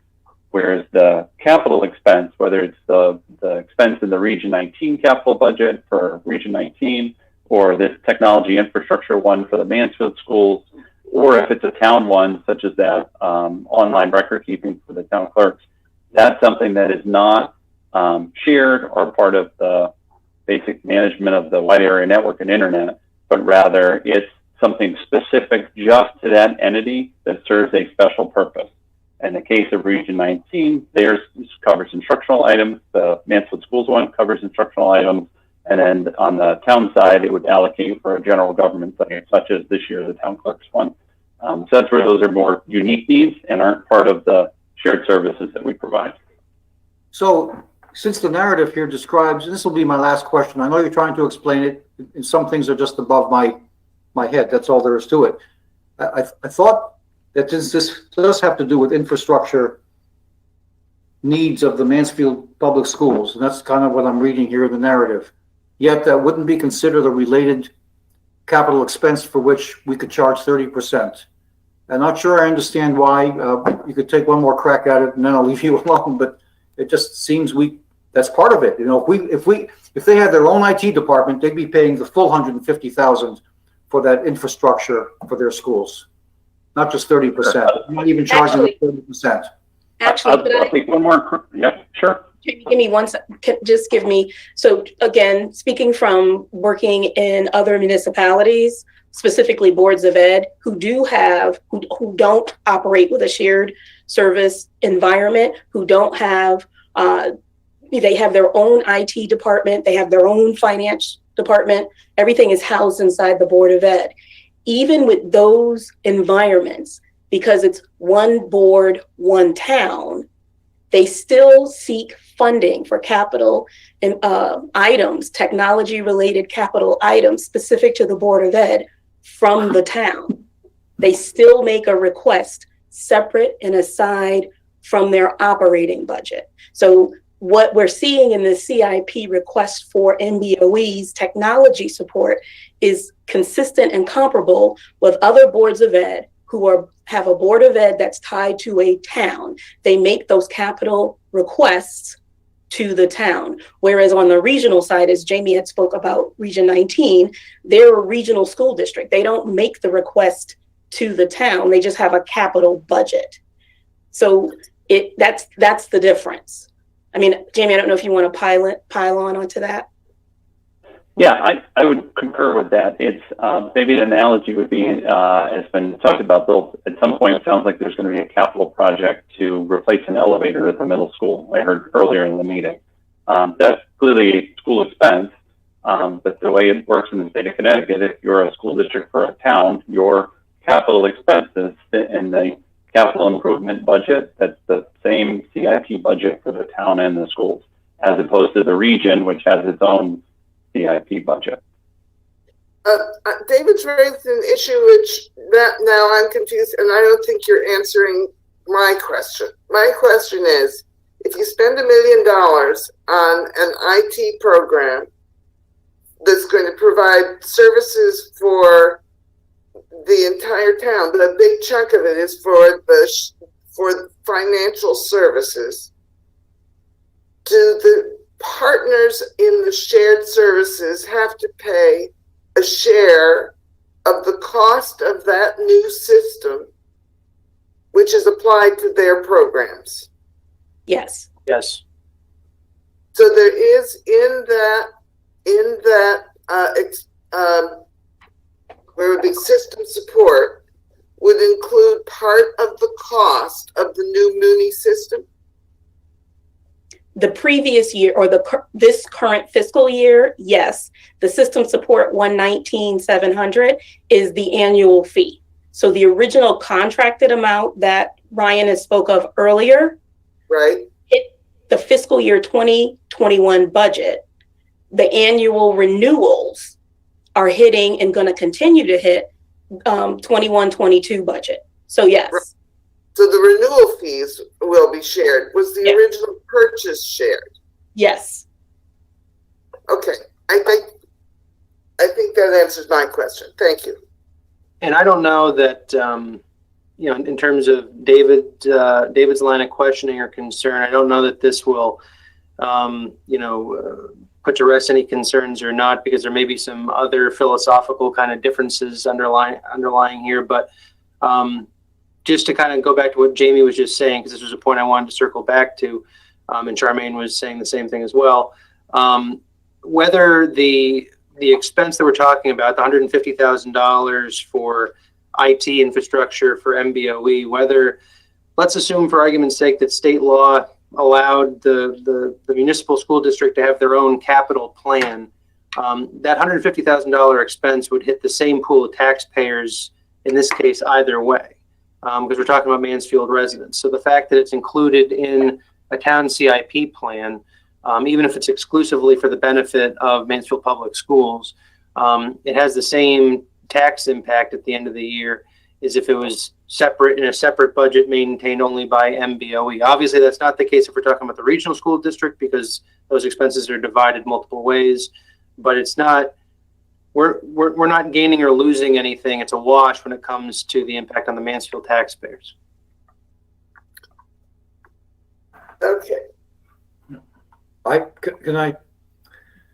Okay, but I want to point out it's almost 9 o'clock and we're not quite finished and we're getting late. So, David, do you have something new to contribute? Well, just a quick follow-up, but I think we are almost done. But okay, I'll be quick anyway. I want to thank Charmaine and Jamie for trying to explain it, and I see, more or less what you're trying to say. I'm not sure I agree with it all, but that's just how it is. To what Ryan said, yes, it's true. If we're picking up expenses that rightfully should be out of the Board of Education budget, as I feel is kind of being done. Same with E.O. Smith, especially in use of the space and other overhead expenses, future pension liabilities that we don't capture. So I don't think we're completely utilizing what we could charge for under that agreement. Now, what I wanted to say to Ryan, I made this argument in past years, is I get the point that if it's the Board of Ed, it all shows up in the same mill rate. However, that doesn't mean it's right to do it that way, because it's a distortion of the numbers reported to the State Department of Education. It makes our cost per pupil per year, as high as it is, we're way up there in terms of compared to other districts. It makes it look makes it look lower than it really is if we're taking expenses. Even if it doesn't affect the mill rate, it's just not right, and it helps distort data that the State Department of Education puts out. And as far as E.O. Smith, that's self-explanatory. We'd be subsidizing, Wellington and Ashford. So there it does affect the mill rate. I'll leave it at that. Thank you, Mayor, and all of you. You're welcome. Let's move on. That does basically complete tonight's presentation. Looking ahead, got this slide updated from last night. So there will be a public information session. I'll present the town manager's budget recommendations at 1 p.m. on the 19th. Hopefully that allows people to listen in during their lunch break. And then next Thursday, a week from tonight, we'll have a discussion of flagged items that have been compiled over the last several meetings. And then, we may be, I think, talking about adding dates in between the 22nd of April and the latter portion of May, but these are sort of the official budget dates and budget review dates at this time. I want to thank everybody for another very thoughtful discussion. The public information session will be available online at other times if people can't be there live. Correct. The video will be archived and people can watch it and rewatch it at their viewing pleasure. Okay, and if somebody wants to submit a question, how would they do that? If Tasha's online, I don't want to misquote the email address that we've set up for that. Tasha, are you there? Do you want to? Yes. The email, sorry, right here. Right. Yep. The email address is budget 2022. Oh, it's right there. I'm 20 at mansfieldct.org. 2021. 2021. Yes. Okay. Anybody have any other questions for tonight? Is there